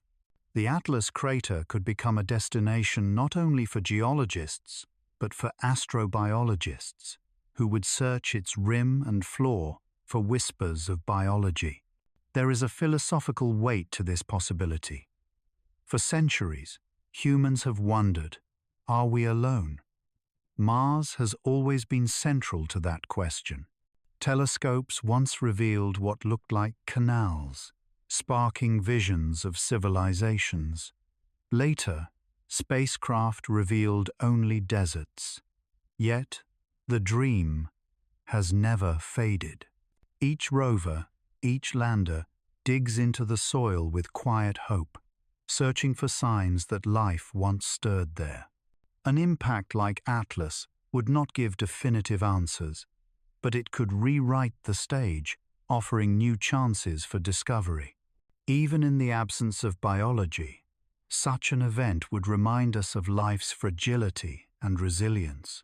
If Mars, struck by a comet, could host brief bursts of habitability, then life elsewhere may be more common than we think. Perhaps in other systems, planets endure similar collisions, each one a spark for chemistry, each one a rehearsal for biology. The galaxy could be littered with worlds where comets have played midwife to life. For humanity, the implications extend to exploration. Colonists arriving on Mars after such an event would not only face challenges of dust and cold, they might also confront questions of contamination and discovery. If organics or microbes from Atlas mixed with Martian soil, how could explorers study them without interfering? What if Mars became not just a destination, but a laboratory for alien chemistry? The ethics of exploration would deepen, forcing us to weigh curiosity against caution. And yet, there is beauty in the vision. Picture standing at the rim of the Atlas crater, centuries after the strike. The dust has settled, the skies are clear. In the crater's depths, a frozen lake glitters beneath a thin veil of ice. Around its edges, strange minerals gleam, colors unseen elsewhere on Mars. Perhaps, if you leaned close with instruments, you might even detect traces of complex molecules, faint, fragile, but undeniable. You would know, in that moment, that you were looking not only at geology, but at possibility. So as you rest tonight, hold this thought. Impacts are not only destroyers, they are gardeners, seeding worlds with chance and change. Earth owes much of its water, perhaps even its life, to such collisions. Mars, too, may one day gain new chapters through them. Atlas, in our imagining, becomes not just a harbinger of destruction, but a courier of beginnings. The red planet, scarred yet enduring, could carry those beginnings forward. And though the comet would vanish into memory, its legacy might remain in frozen lakes, in altered soils, in whispers of chemistry waiting for future explorers to uncover. In that sense, Atlas would not only strike Mars, it would plant a story, one that humanity, one day, might be privileged to read. Even though the imagined strike of 3, divided by Atlas, would happen far away, on the cold and silent deserts of Mars, its reverberations would not be confined to that distant world. The impact would reach into living rooms on Earth, into headlines, into art and myth, into the quiet spaces of human psychology. For though the comet is interstellar and Mars is millions of miles away, humanity cannot help but weave distant events into its own story. Let us begin with the immediate reaction. Imagine the day of the collision. Telescopes capture a flash, brighter than anything ever seen on Mars. News channels interrupt programming, showing simulations of dust plumes rising, of craters forming, of Mars veiled in smoke. Social media floods with astonishment. Images, videos, commentary in dozens of languages. Hashtags trend worldwide. The event becomes not just a scientific moment, but a cultural one, a shared spectacle for an entire planet. In the days that follow, a quiet unease spreads. If Mars can be struck so violently, could Earth not also? Commentators draw comparisons to Chicxulub, to Tunguska, to Chelyabinsk. Politicians speak of planetary defense. Scientists appear on talk shows, explaining orbital mechanics and probabilities. Parents reassure children who have nightmares of comets streaking through their own skies. The impact becomes a mirror, reflecting our deepest awareness of fragility. Psychologists know this effect well. It is called mortality salience, when people are reminded of the inevitability of death individually or collectively. A comet impact on Mars would heighten this awareness across societies. Some would respond with fear, stockpiling food, obsessing over disaster films. Others would respond with awe, rediscovering spirituality, seeking meaning in a universe that feels suddenly alive and unpredictable. As always, fear and wonder are twins, born of the same spark. But cultural responses go deeper. Art, music, and literature would blossom with comet imagery. Painters would imagine the scar on Mars, glowing in surreal colors. Poets would write of fire from the sky, of red planets reborn in dust. Musicians would compose symphonies of impact movements that begin in silence, swell into chaos, then dissolve into fragile calm. Novels and films would appear within years, retelling the story as allegory, as warning, as myth. The impact would not remain a scientific report. It would become a cultural touchstone. Religions, too, would find meaning. Some traditions might see the strike as a sign of divine power, a reminder of creation and destruction. Others would weave it into prophecy, imagining new timelines shaped by celestial omens. In sermons, the comet might become a metaphor for humility, for the smallness of human ambition beneath the vastness of the cosmos. In temples, churches, mosques, and shrines, people would look upward with renewed reverence, asking what role humanity plays in a universe that writes its messages in fire. For young people, the impact would shape dreams. Just as the Apollo moon landing inspired a generation of scientists and engineers, so too would the Atlas strike. Children would grow up fascinated by comets, by Mars, by the possibility of planetary defense. School projects would recreate the event with models and diagrams. Future explorers might say, "I chose this path because I watched Mars change when I was a child." What begins as fear can transform into inspiration, sowing seeds for the future. There would also be political consequences. Governments, reminded of planetary vulnerability, might invest more heavily in space programs. NASA, ESA, Roscosmos, ISRO, CNSA, all would speak of vigilance, of cooperation, of readiness. Funding for telescopes would rise, not as luxury, but as necessity. International treaties might be proposed, focusing on planetary defense and cosmic monitoring. A scar on Mars could become a contract on Earth, binding nations together in recognition of shared risk. But not all responses would be rational. History shows that extraordinary events often breed superstition and conspiracy. Some would claim the impact was hidden evidence of alien intervention. Others might argue it was a sign that Earth was next, fueling paranoia. Fringe groups might declare it fulfillment of prophecy, a harbinger of apocalypse. Fear, in its wilder forms, would spread through rumor and imagination. Yet even here, meaning would be created.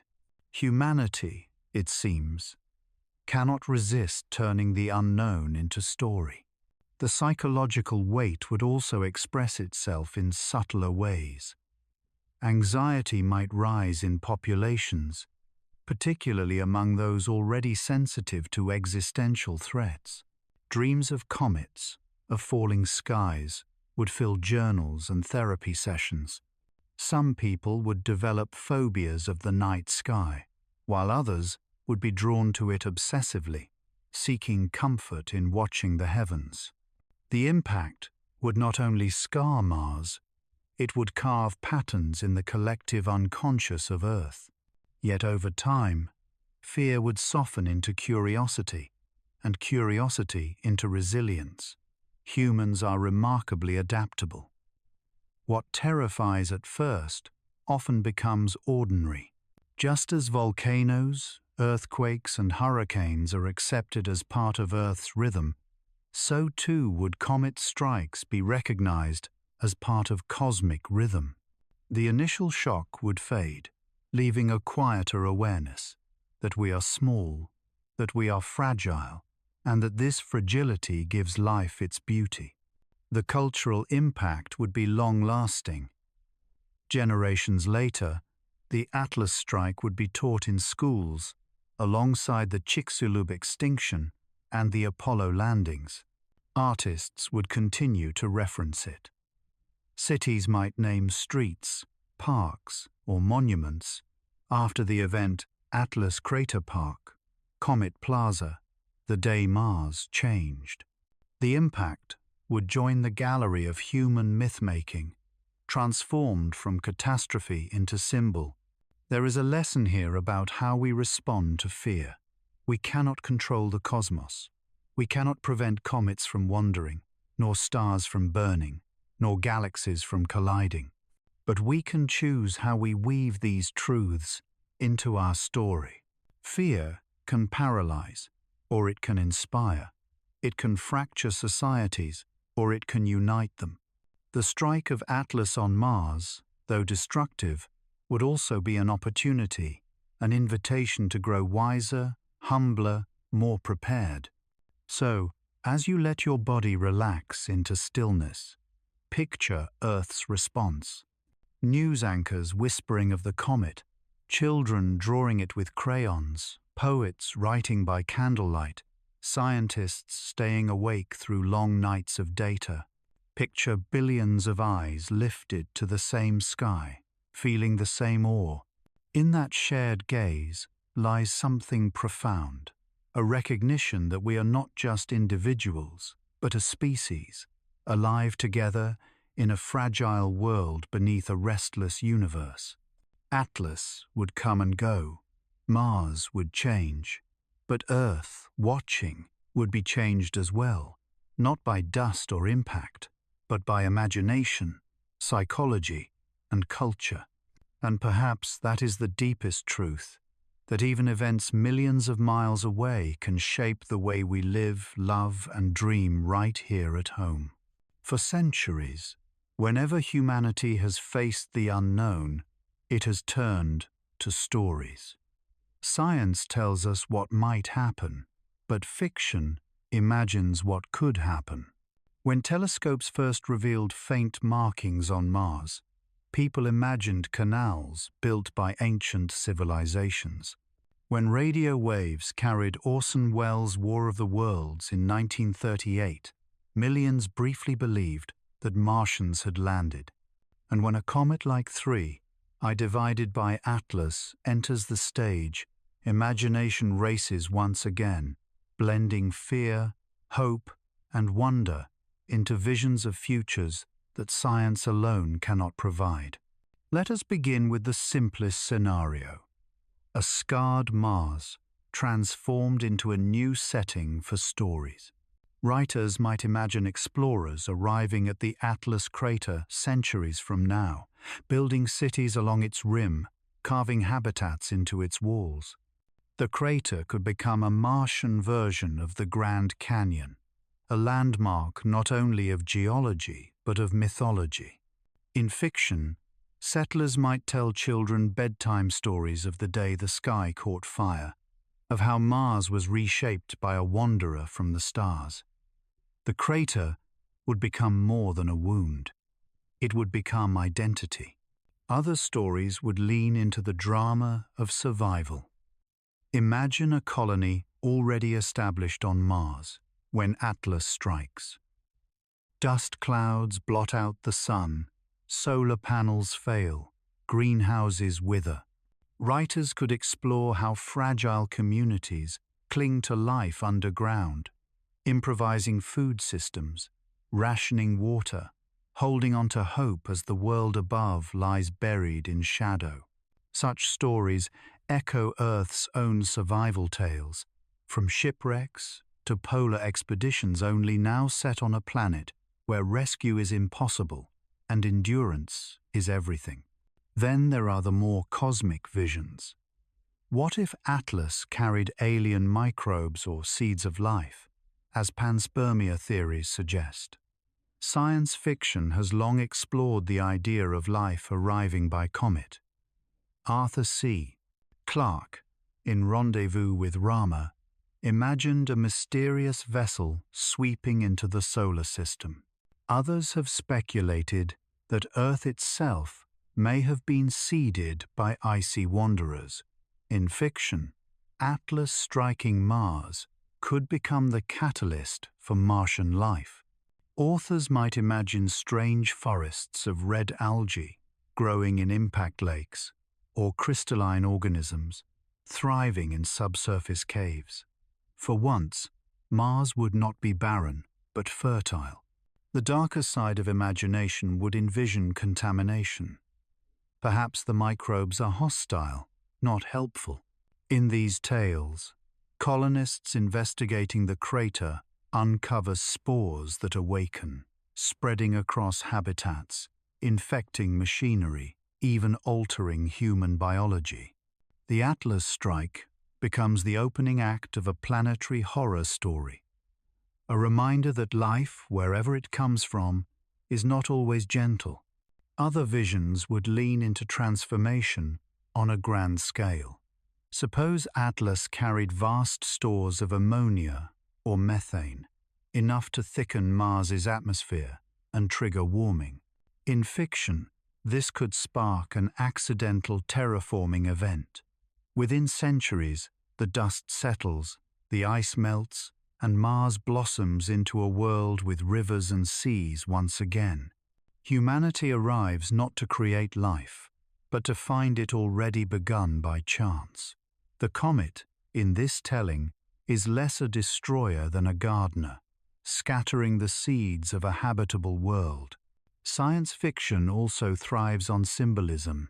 A comet from beyond the stars striking Mars could be interpreted as the first shot in a cosmic war, not waged by aliens, but by the universe itself. Writers might imagine Earth and Mars uniting against the randomness of the cosmos, turning planetary defense into a sacred duty. In other tales, the impact might be seen as a message, a sign that humanity is not alone, that distant civilizations guide comets toward worlds as part of some vast, inscrutable design. Atlas becomes not only a rock of ice and dust, but an oracle. Visual storytellers would seize the imagery. Films would depict the comet blazing in Mars's sky, its impact filmed in slow motion, shock waves rippling across deserts, rovers hurled into the air, dust rising like titanic curtains. Concept artists would paint the Atlas crater glowing with auroras, or colonists walking through frozen lakes tinged with alien chemicals. Video games might let players explore post-impact Mars, scavenging resources from shattered habitats, or uncovering mysteries buried in cometary debris. In art, Atlas would live on long after its ice had vanished. And what of Earth? Fiction would surely reflect our psychology. Some stories might imagine panic spreading across our own world, people convinced that if Mars was struck, Earth is next. Others would take a more hopeful turn, depicting humanity inspired by the event to work together, finally setting aside divisions in pursuit of space exploration. In these tales, Atlas becomes a spark, not of fear, but of unity. There is also the allure of mystery. Interstellar comets like Atlas are rare and fleeting. Writers might imagine that this one carried hidden technology, fragments of an ancient alien probe disguised as ice. The impact on Mars could bury, then reveal, artifacts from another civilization. Future astronauts, digging through the crater, might stumble not only upon exotic minerals, but upon messages from afar. The comet becomes less a random wanderer than a deliberate envoy. Even the name invites story. Atlas, named for a telescope survey on Earth, but echoing the Titan of Greek mythology who carried the heavens on his shoulders. In fiction, Atlas could be portrayed as a cosmic titan, arriving to shoulder Mars into a new destiny. Myths old and new would intertwine, giving the event layers of meaning beyond its scientific roots. What ties all these visions together is the human impulse to narrate. When the sky surprises us, we cannot resist turning it into story. Whether hopeful or fearful, symbolic or literal, we weave events into myths that comfort, challenge, or inspire. Atlas striking Mars, though purely hypothetical, is the kind of moment that would set imaginations on fire. Writers, artists, dreamers would not let it fade into data, they would make it legend. And perhaps this is the deeper truth. Science records what happened, but fiction explores what it means. The Atlas strike would be remembered not only in laboratories, but in novels, films, and bedtime stories. Children yet unborn might grow up playing in virtual landscapes of post-impact Mars, or reading tales of Martian civilizations born from comet seeds. The impact becomes not just an event, but a myth for the future. So as you close your eyes tonight, let yourself drift into one of these stories. Picture Mars remade, whether as a scarred wasteland, a fertile cradle, or a haunted world.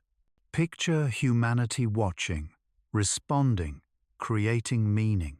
In this way, even destruction becomes imagination, and imagination becomes comfort. For in the end, what matters is not only the impact itself, but the stories we tell about it, and the dreams those stories inspire. When we imagine the interstellar comet 3, I divided by Atlas crossing paths with Mars, it is easy to focus on the physical, the craters carved, the dust clouds raised, the energy unleashed. But behind these mechanics lies a deeper layer, the meaning we give to such events. A comet striking a planet is not only a geological phenomenon, it is also a story about fate and chance, about the ways we understand our place in a restless universe. Let us begin with fate. For thousands of years, humans looked at the heavens and saw destiny written there. Comets were omens, stars were guides, planets were divine messengers.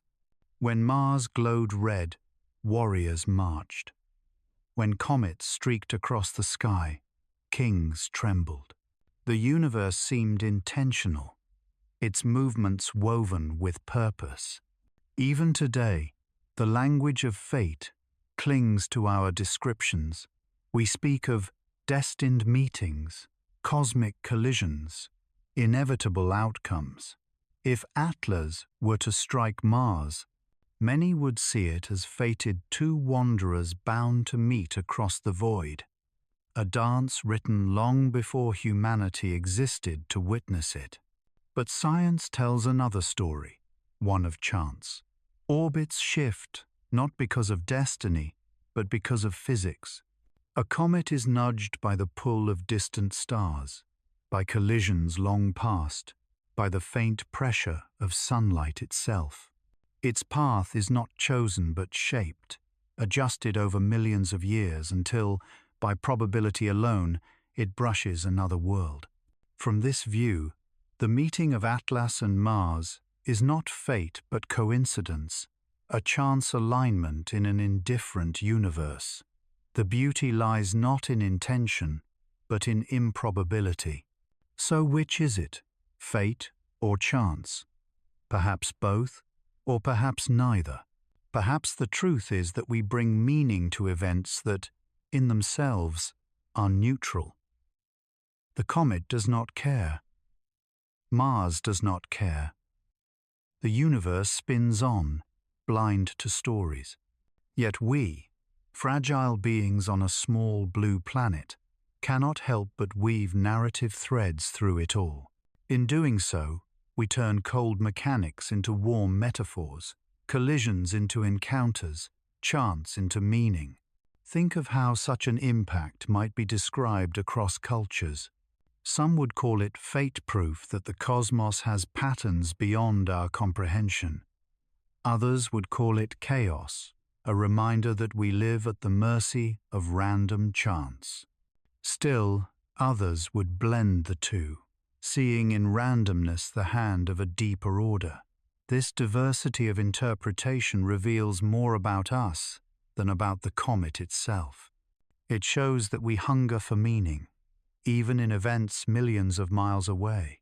There is also the question of encounters. When two celestial bodies meet, whether gently, as in a near miss, or violently, as in an impact, it mirrors the encounters of life. We too move through orbits, paths of work, love, friendship, conflict. Sometimes, those paths cross unexpectedly, changing us forever. Sometimes, they run parallel, never touching. Sometimes they collide, reshaping everything in an instant. To watch Mars and Atlas is to watch a metaphor of our own lives, written in cosmic scale. Philosophers have long reflected on the tension between chance and necessity. The Stoics saw the universe as governed by fate, its every detail unfolding according to a rational order. Existentialists, by contrast, spoke of randomness, of a universe without inherent meaning, where humans must create their own. The imagined strike of Atlas on Mars sits at this crossroads. It invites us to ask, are we witnessing destiny fulfilled or randomness at work? And does the answer change how we live our lives here on Earth? Perhaps the deeper lesson is humility. Whether fate or chance, the event reminds us that we are small participants in a vast system. We do not control the comets, nor the planets, nor the stars. Yet we can watch them, study them, understand them. And in that understanding, we carve out a kind of freedom, not the freedom to escape fate or chance, but the freedom to respond, to find meaning, to tell stories that anchor us in the flow of time. Consider, too, the possibility that fate and chance are not opposites, but companions. Imagine a comet wandering for billions of years, nudged by countless random events, until at last it brushes a planet. To us, it looks like destiny, a meeting that feels inevitable. But beneath it lies chance upon chance upon chance, layered until they appear as necessity. Perhaps what we call fate is simply chance viewed through the lens of time. There is also wonder in recognizing that encounters need not be violent to be meaningful. Even a near-miss Atlas passing close to Mars without striking would stir awe. It would be a reminder that the universe is full of crossings, of silent greetings between worlds. Not every encounter must end in scars. Some are glances, some are dances, some are whispers across the void. In each, we find meaning, whether in survival, transformation, or simple beauty.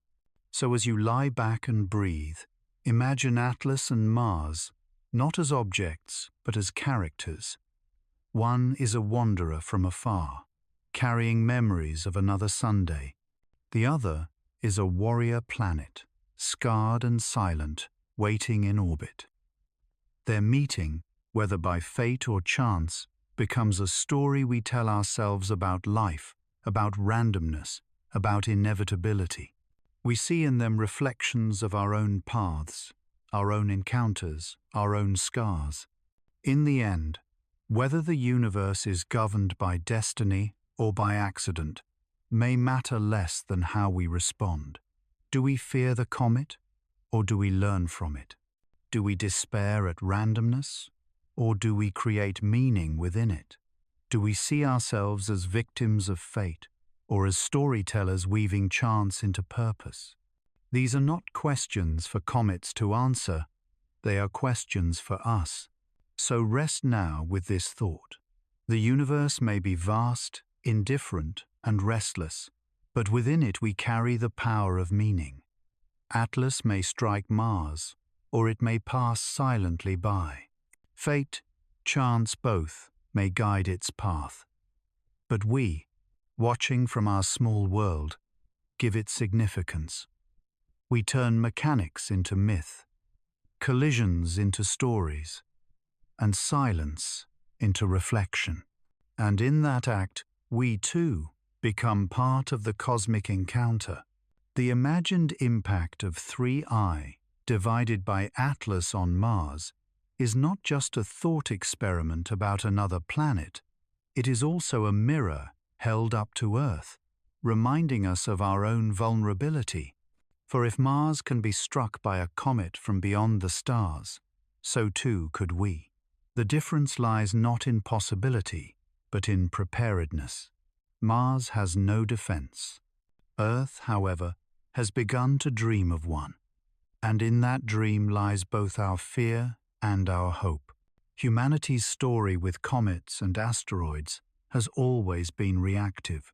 For millennia, we looked up in awe, sometimes in terror, but always powerless.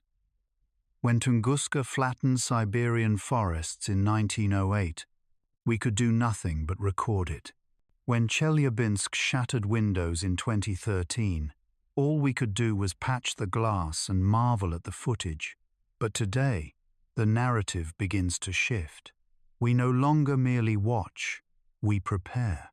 One of the most significant steps was the DART mission, NASA's Double Asteroid Redirection Test. In 2022, a spacecraft intentionally crashed into the small moonlet Dimorphos, orbiting a larger asteroid named Didymos. The collision altered the moonlet's orbit by measurable amounts, proving for the first time that humanity can, with planning, nudge a celestial body off its course. It was a small step, but symbolically enormous. For the first time in history, Earth reached out and changed the path of a wanderer. This experiment is only the beginning. Space agencies around the world discuss broader planetary defense strategies, early warning telescopes to spot dangerous objects, kinetic impactors to deflect them, even nuclear devices as last resort measures. International coalitions form quietly, drafting protocols for how nations might respond together. The idea that humanity could one day defend its planet from an asteroid or comet is no longer science fiction, it is policy. And yet, the challenge remains daunting. Comets like Atlas pose unique difficulties. They travel faster than most asteroids, often tens of kilometers per second. They arrive with little warning, emerging from the outer solar system or beyond, sometimes spotted only months before approach. Deflecting such a visitor would require technology beyond what we currently possess: faster spacecraft, more powerful rockets, earlier detection. The Atlas thought experiment is not only about Mars, it is a rehearsal for Earth's future tests. Preparedness is not only about machines, it is also about psychology. Humanity must decide whether it has the will to act. Planetary defense requires cooperation on a global scale. It demands trust between nations, sharing of data, coordination of resources. An asteroid does not recognize borders. A comet does not pause for politics. To protect Earth, we must act as one species, not as competing nations. That unity is both the greatest challenge and the greatest lesson of planetary defense. There are also ethical questions. If an asteroid threatened Earth, where should we deflect it? Could one nation object if the chosen trajectory placed debris over its skies? Who decides how to respond, and when? These dilemmas echo the challenges of nuclear policy, climate change, and pandemics, global problems requiring global solutions. The Atlas scenario shines a light on our readiness not just technologically, but morally. In a softer sense, preparedness also means awareness. Public education about cosmic threats often leans toward fear, dramatized in films like Armageddon or Don't Look Up. But preparedness requires calm, clear understanding. Just as earthquake drills prepare communities without panic, so too must planetary defense become routine knowledge. Schools might one day teach children how comets are tracked, how missions are planned, how humanity can respond. Knowledge, after all, is its own kind of shield. The spiritual dimension of preparedness cannot be ignored either. For some, the idea of stopping a comet feels like hubris humans daring to interfere with cosmic will. For others, it feels like destiny. Our role as intelligent beings is to defend life, to preserve the fragile miracle of our planet. In either case, the act of preparing gives us a sense of agency, a way to turn fear into purpose. We may be small, but we are not helpless. Consider then how the Atlas strike on Mars would influence Earth's resolve. Watching another planet scarred might accelerate investment in defense. Telescopes would multiply, missions would expand, cooperation would deepen. The event would be both warning and teacher, showing us what happens when worlds cannot defend themselves. Mars would become a silent mentor, bearing scars so that Earth might avoid them. And perhaps there is comfort in this. For billions of years, life has been at the mercy of the cosmos. Dinosaurs did not see their comet coming. Ancient forests did not know what flattened them. But now, for the first time, a species has the chance to anticipate, to prepare, to choose. We cannot control fate entirely, but we can bend probabilities, lengthen odds, and buy time.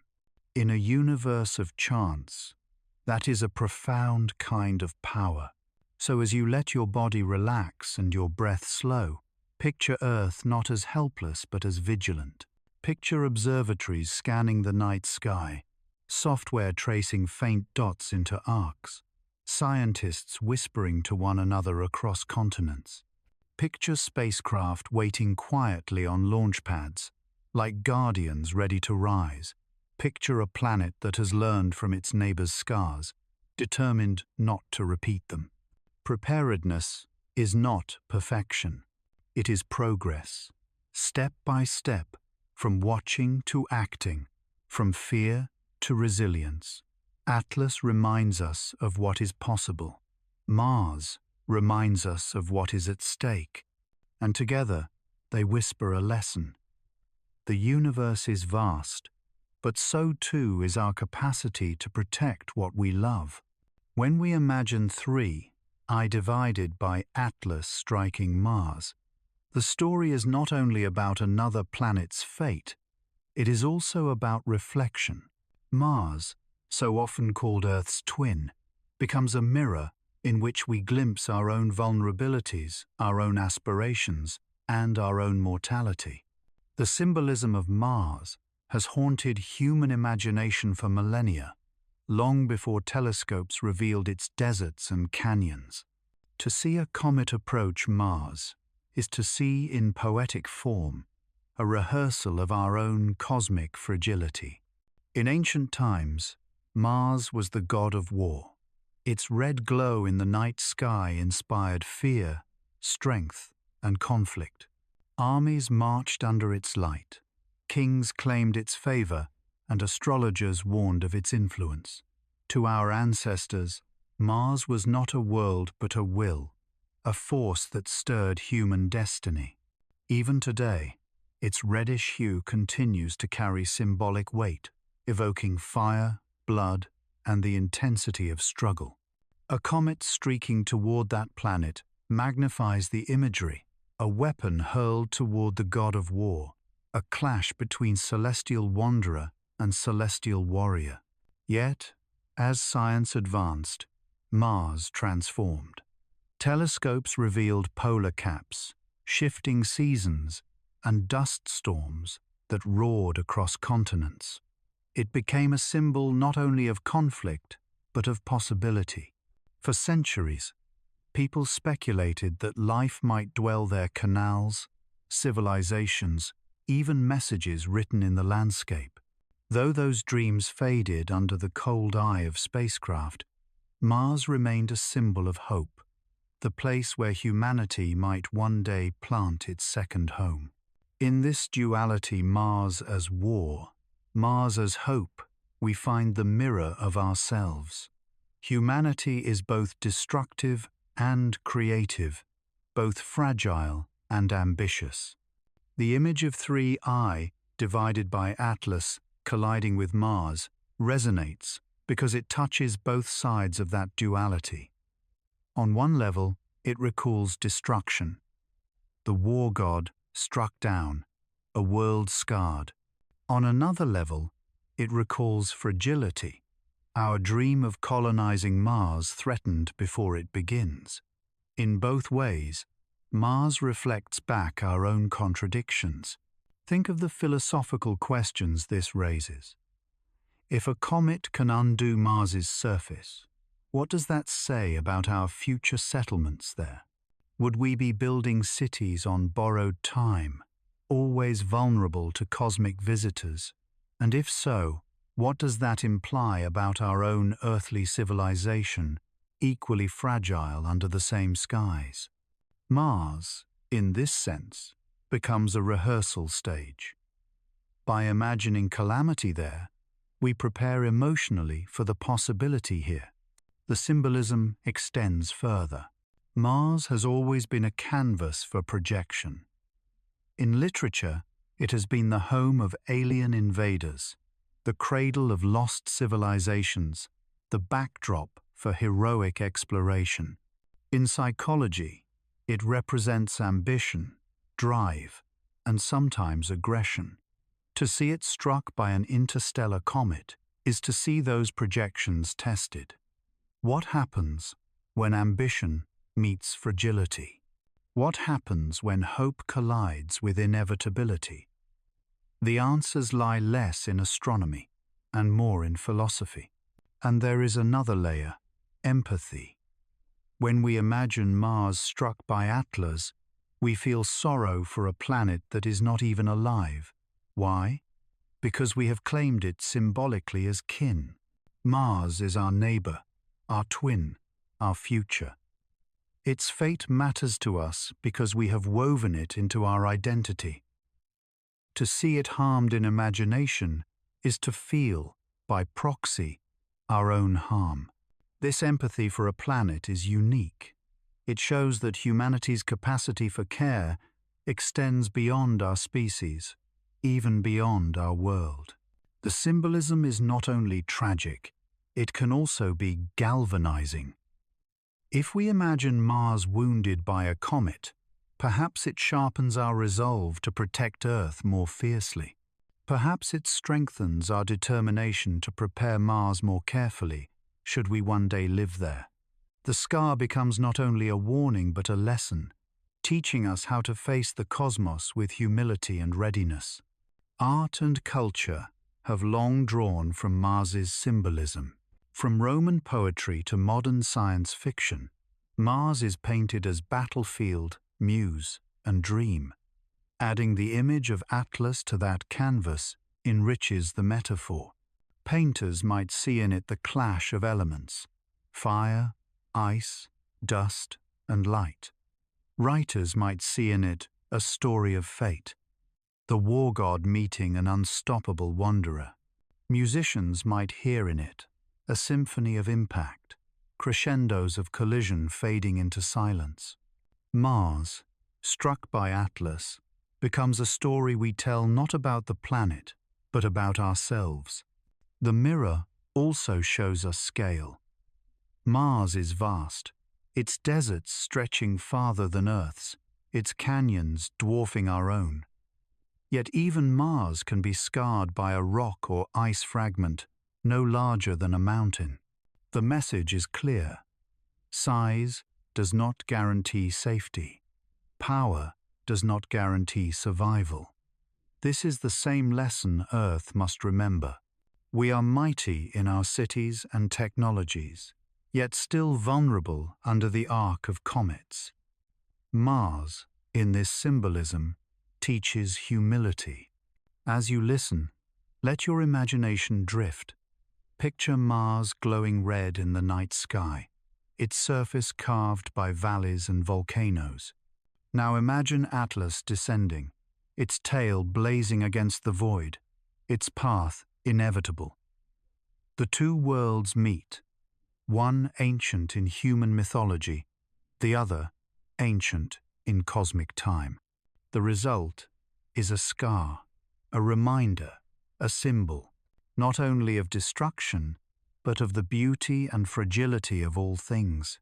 And when you open your eyes again, remember this: Mars is not only out there, it is also within us. Its symbolism lives in our stories, our hopes, our fears. The comet's imagined impact is not only on a planet, but on our imagination itself. It shapes how we see ourselves in the universe, small, fragile, but capable of meaning. So let Mars remain your mirror tonight. In its reflection, you see war and peace, destruction and hope, fragility and resilience. In its scar, you see your own, and in its continued glow across the night, you see that even after impacts, even after endings, light remains. Mars has always lived not only in the sky, but in the human imagination. Long before spacecraft sent back photographs of deserts and dust storms, the red planet was a canvas for myth, story, and speculation. When we imagine three, I divided by Atlas, approaching Mars, the scene is not only astronomical, but cultural. It reverberates through centuries of tales, symbols, and dreams humanity has built around this world. In this sense, the comet's encounter with Mars is also an encounter with our own imagination. The earliest cultural echoes come from mythology. The planet's striking red hue set it apart from the fixed stars. To the Babylonians, it was Nergal, the god of war and plague. To the Greeks, it was Ares, fierce and uncompromising. To the Romans, it was Mars, the bringer of battle and conquest. These identities reflected the way people interpreted the night sky as a realm of powers that shaped human fate. A fiery wanderer like Mars could only be associated with struggle and blood. This martial identity persisted for centuries. Medieval astrologers tied Mars to anger, ambition, and violence in their charts, influencing decisions from coronations to military campaigns. Even when telescopes improved our view, the symbolism remained. To look at Mars was to look at the possibility of conflict, whether divine or human. Imagine, then, how a comet like Atlas streaking toward Mars would have been understood in those times. A duel of celestial warriors, a cosmic omen of strife. In modern times, Mars transformed into a canvas for imagination of another kind. The 19th and 20th centuries saw speculation about intelligent Martians. Percival Lowell famously mapped canals across its surface, convinced they were engineered by a dying civilization trying to channel water from the poles. Though his observations were illusions, they captured the public's imagination.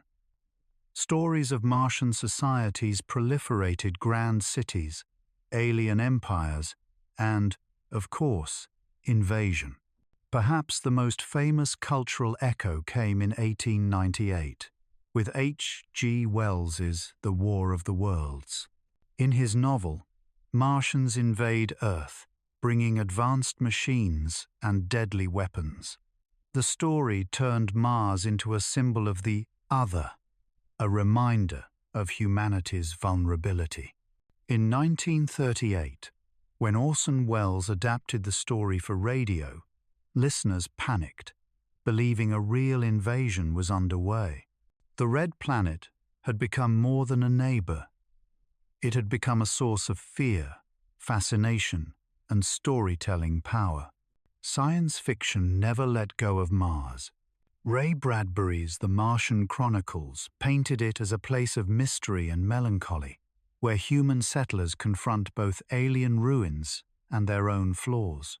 Countless films from The Martian to Total Recall have cast Mars as the stage for survival, exploration, or dystopia. In these cultural mirrors, Mars became not only an alien world, but also a metaphor for human ambition, resilience, and folly. Now imagine weaving 3I divided by Atlas into this cultural tapestry. A comet from beyond the stars hurtling toward Mars would have been irresistible to storytellers. Ancient poets might have sung of Mars, the warrior struck down by a foreign challenger. Medieval monks might have written of divine punishment upon the god of battle. Modern science fiction writers might have imagined the comet as an alien weapon or as a vessel carrying mysterious passengers. In every era, the event would have been absorbed into story. Even today, such an encounter would shape culture. News headlines would compare it to cinematic catastrophes. Writers would speculate about what ancient myths would say if Mars, god of war, was scarred by a comet from another system. Artists would paint the scene, a glowing streak of ice and dust colliding with a red desert world, sparks of fire and clouds of debris echoing across the canvas. Musicians might compose symphonies inspired by the vision, crescendos of impact fading into silence. In this way, 3I divided by Atlas becomes more than an astronomical event. It becomes a cultural echo chamber. Every society, every age, filters the same sight through its own lens. Some see omens of war. Some see metaphors of survival. Some see opportunities for art and wonder. The comet is the same, but its meaning shifts, shaped by the stories we tell. And here lies a deeper truth. The universe provides the raw material, but humans provide the narrative. Mars is just a planet, Atlas just a comet. Yet in the human mind, they are actors in a drama stretching across millennia. Their collision, real or imagined, is a chapter in that play, reminding us of how much of the cosmos lives not only in the sky, but in us. Think, too, about the power of shared stories. When Orson Welles' broadcast frightened listeners, it was because people already felt Mars mattered. When Lowell drew canals, it was because people already wanted to believe in neighbors. When Bradbury wrote of Martian landscapes, it was because Mars already carried centuries of myth. The cultural echoes of Mars are not passive. They actively shape how we interpret every new discovery. If Atlas brushed Mars tomorrow, the event would be told in the context of these echoes, amplified by them. And perhaps that is the most enduring lesson. Mars does not just orbit the Sunday, it orbits human imagination. It is tethered not only by gravity, but by story. Its symbolism has shifted from god of war to dream of colonization, from omen of plague to canvas for science fiction. Each new event, each new comet or spacecraft adds another layer. Atlas, even in speculation, adds its own resonance, a reminder that Mars's story is not finished, and neither is ours. As you let your thoughts drift tonight, picture Mars not only as a red dot in the sky, but as a library of human meaning. Every civilization has written its own chapter in that library. And, when you imagine Atlas colliding with Mars, you are adding your own page, a story of fragility, imagination, and the boundless creativity of the human mind. So rest in that thought. The universe offers us light, dust, and silence. We answer with stories, and in those stories, Mars becomes more than rock and dust. It becomes us, our fears, our hopes, our endless echo through time. When we imagine 3, I, divided by Atlas striking Mars, we are not only imagining a distant cosmic spectacle, we are imagining a lesson. For Mars, in its fragility, reflects our own vulnerabilities. Though it is a world stripped of seas and air, it once may have looked far more like Earth. Its fate whispers warnings about what can be lost and what we must cherish. In the imagined cometary impact, Mars becomes a classroom, its surface a chalkboard where the universe writes reminders of impermanence, resilience, and preparation. Mars is, above all, a planet of contrasts. Its deserts stretch wider than Earth's, yet once they may have been river valleys. Its atmosphere today is thin, barely able to shield the surface from radiation, but once it may have been thick enough to support lakes and rainfall. The traces of this past dried deltas, mineral deposits that form only in water, possible ancient shorelines, tell a haunting story. Mars was not always barren. It became barren, and that transformation is a mirror held up to Earth. When we think of Atlas striking Mars, we think of a blow to a planet already fragile. Its atmosphere would not cushion the strike the way Earth's thicker air sometimes does. Its lack of oceans would not absorb the impact's energy.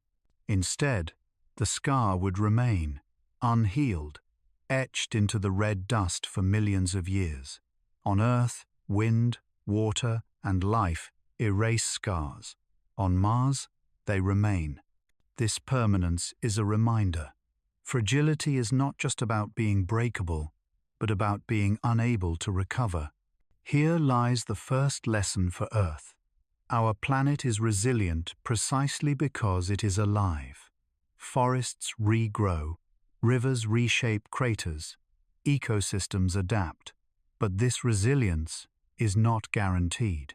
Climate change, ecological collapse, and resource depletion all erode our ability to recover from shocks. Mars shows us what happens when resilience is lost. A blow that Earth could heal from might leave Mars scarred forever. That contrast should humble us and also motivate us to protect Earth's delicate balance. The second lesson is about vigilance. If an interstellar comet can strike Mars, It can strike anywhere. Earth has been lucky, but luck is not a strategy. By imagining Mars's scars, we sharpen our resolve to watch the skies. The Atlas scenario becomes a rehearsal, reminding us that preparation matters not after the impact, but before. Every crater on Mars is a silent admonition. Be ready. The third lesson lies in empathy. It may seem strange to feel sorrow for a lifeless world. Yet when we imagine Mars scarred by Atlas, we cannot help but feel sadness. Why? Because Mars is part of our story. We dream of walking its valleys, building homes beneath its sky, planting gardens in its soil. To see it harmed, even in imagination, is to see a future dream wounded. That empathy tells us something profound. Our sense of responsibility extends beyond Earth. We are not only Earth's stewards, we are, in a small way, guardians of worlds. Mars also teaches humility. Even if humans succeed in colonizing it, even if we build domes and cities, the planet will always remain indifferent. Its dust storms can swallow continents. Its radiation can sicken explorers. Its thin air will never fill our lungs.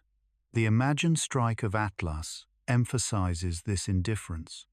We are guests, not masters, wherever we go.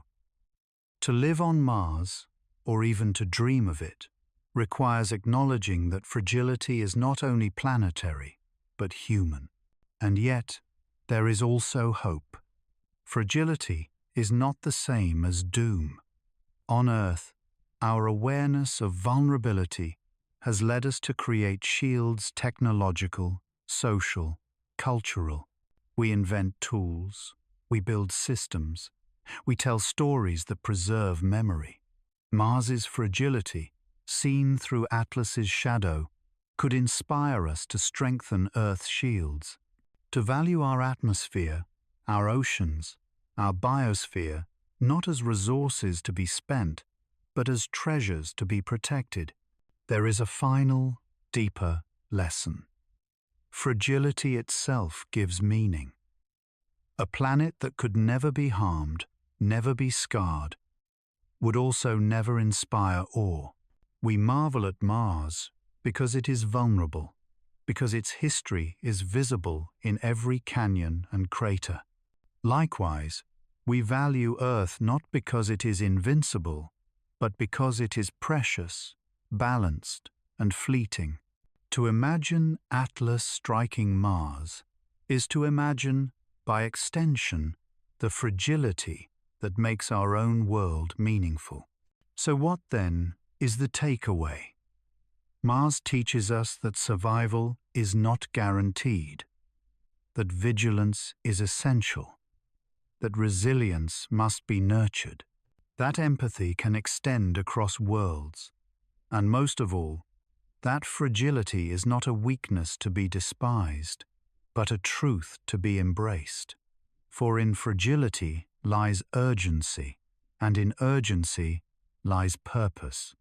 As you let your breath slow, picture Mars tonight not as a distant dot of red, but as a mirror. See its deserts as warnings, its valleys as memories, its scars as lessons.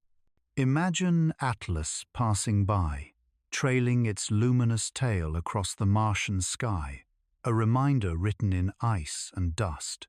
And then look back to Earth, green, blue, alive, fragile, yes, but in its fragility, luminous.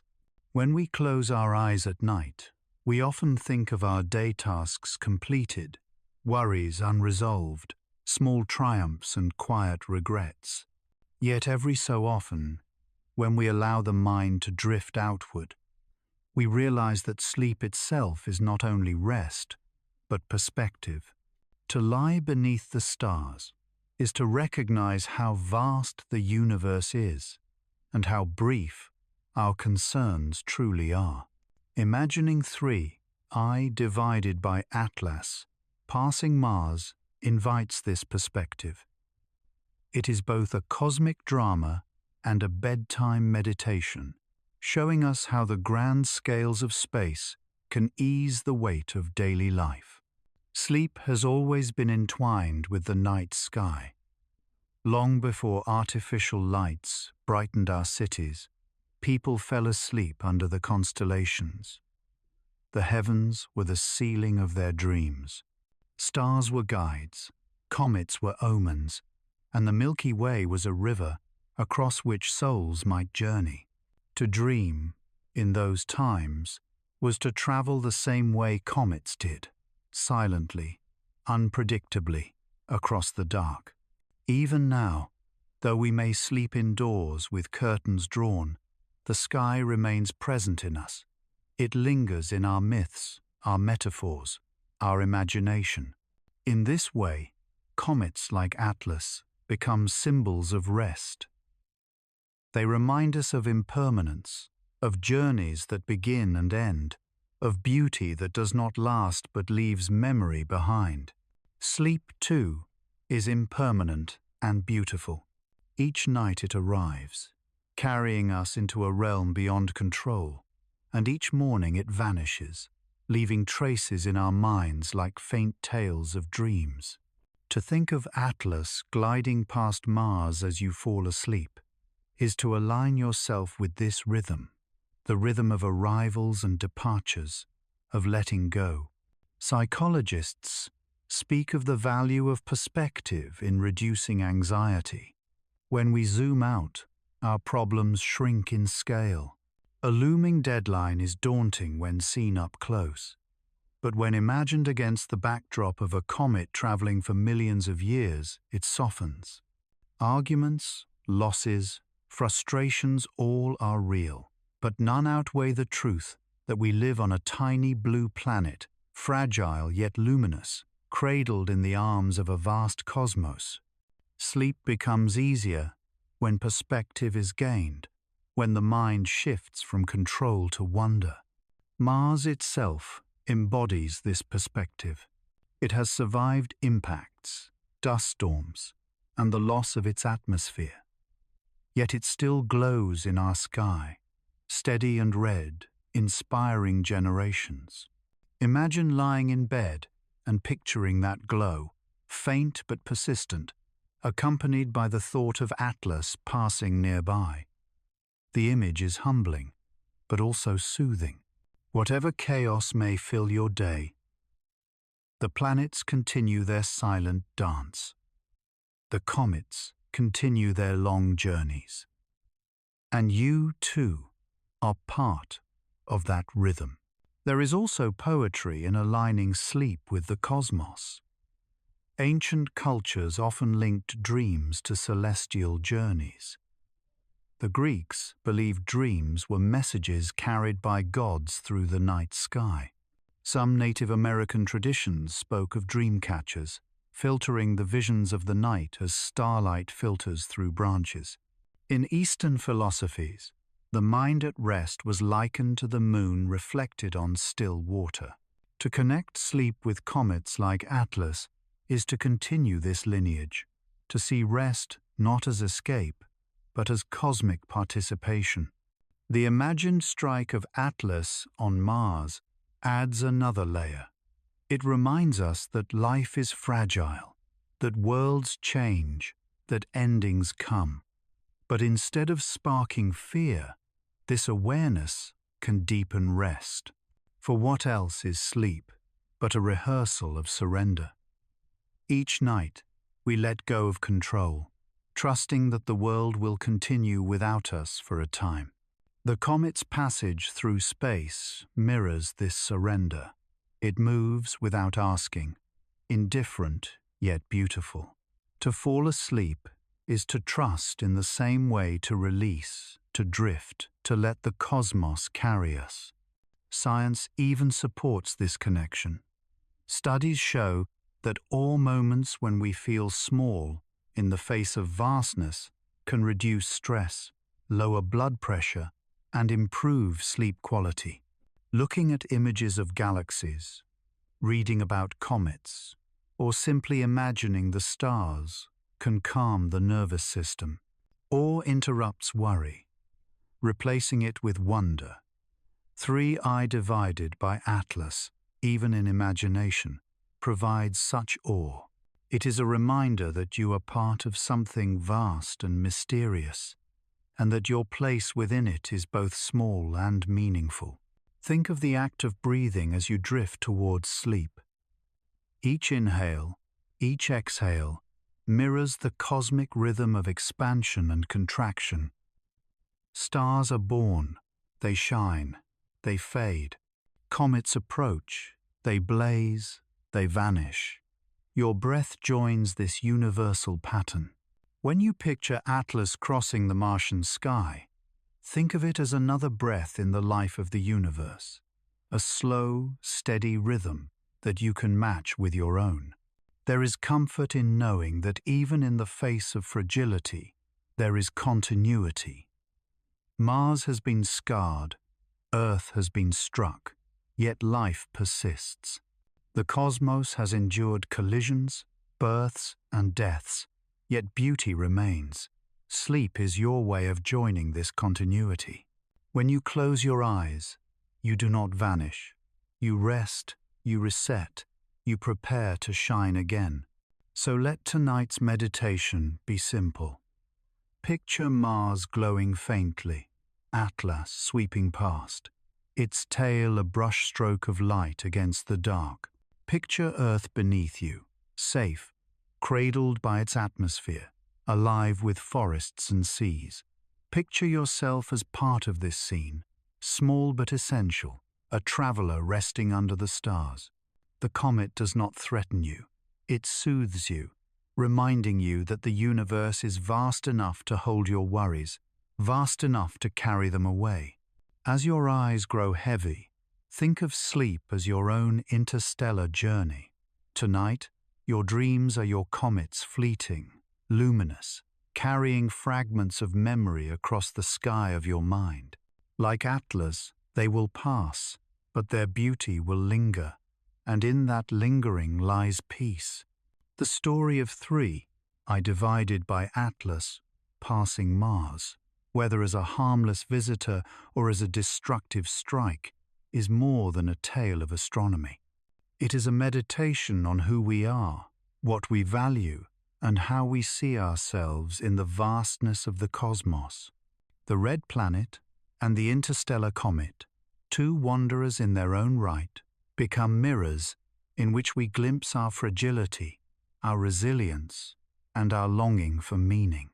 Mars, glowing faintly in the night sky, has always been more than a planet.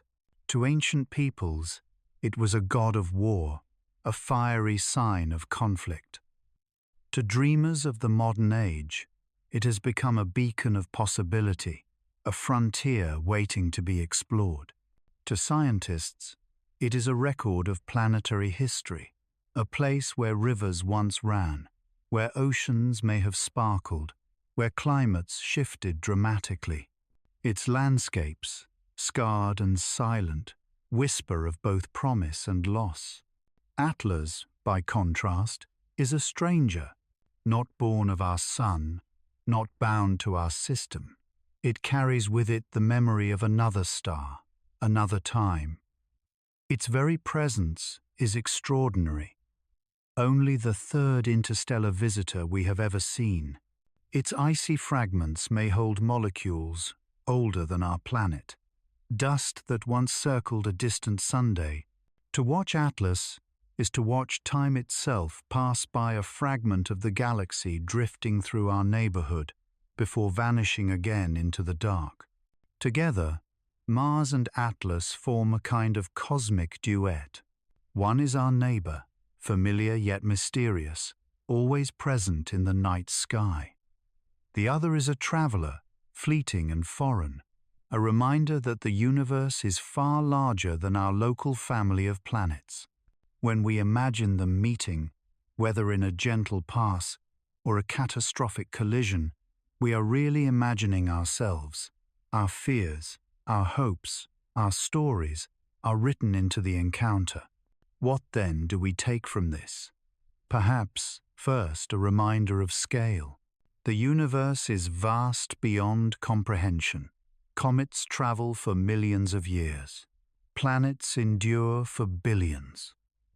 Against such immensity, our lifetimes are brief, our worries small.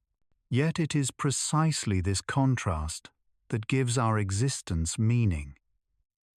We are fragile, but we are aware. We are temporary, but we can reflect. No comet, no planet, no star can do what we do. Tell stories, dream of futures, seek meaning in the silence. Perhaps, too, we take a reminder of unity. Earth is one world among many, but it is ours alone to protect. If Mars teaches us about fragility, if Atlas reminds us of chance, then Earth teaches us about responsibility. We are the only species we know of that can imagine planetary defense, the only beings who can choose to care for a world. To see Atlas and Mars together is to be reminded that cosmic accidents happen, but also that human choice matters. There is also a lesson in perspective. For all our conflicts, our divisions, our struggles, we share the same sky. When a comet appears, it is seen by everyone, regardless of language, nation, or belief. When Mars rises, it rises for all. These shared sights remind us that we are, in truth, one species sharing one fragile planet. The comet does not care about our borders. The planet does not care about our politics. They invite us to rise above them, even if only in thought. And finally, there is a lesson in peace. Comets come and go. Planets endure. Life changes. Endings are inevitable, but so too are beginnings. To imagine Atlas striking Mars is to imagine endings, but to watch Atlas pass safely is to imagine continuities. Both are true in their way. Both remind us that life is precious precisely because it is impermanent. So as you prepare to drift into sleep, let Mars and Atlas become symbols for your rest. Mars, steady and familiar, like the rhythm of your breath. Atlas, fleeting and luminous, like the passing of a dream. Together, they remind you that life is both fragile and beautiful, both brief and eternal in its echoes. Picture it now. The red glow of Mars on one side of the sky, the shimmering tail of Atlas on the other. They do not speak, but they do not need to. Their silence is the message. It says, you are part of this too. You, with your worries and hopes, your loves and losses, your brief spark of life, belong to the same universe that carries comets across light years and planets across epochs. The cosmos is not only vast, it is intimate. It lives in your breath, in your heartbeat, in the way you look at the stars. Tonight, let that intimacy comfort you. Let it ease your fears and carry you into rest. You are small, yes, but you are luminous, like a comet.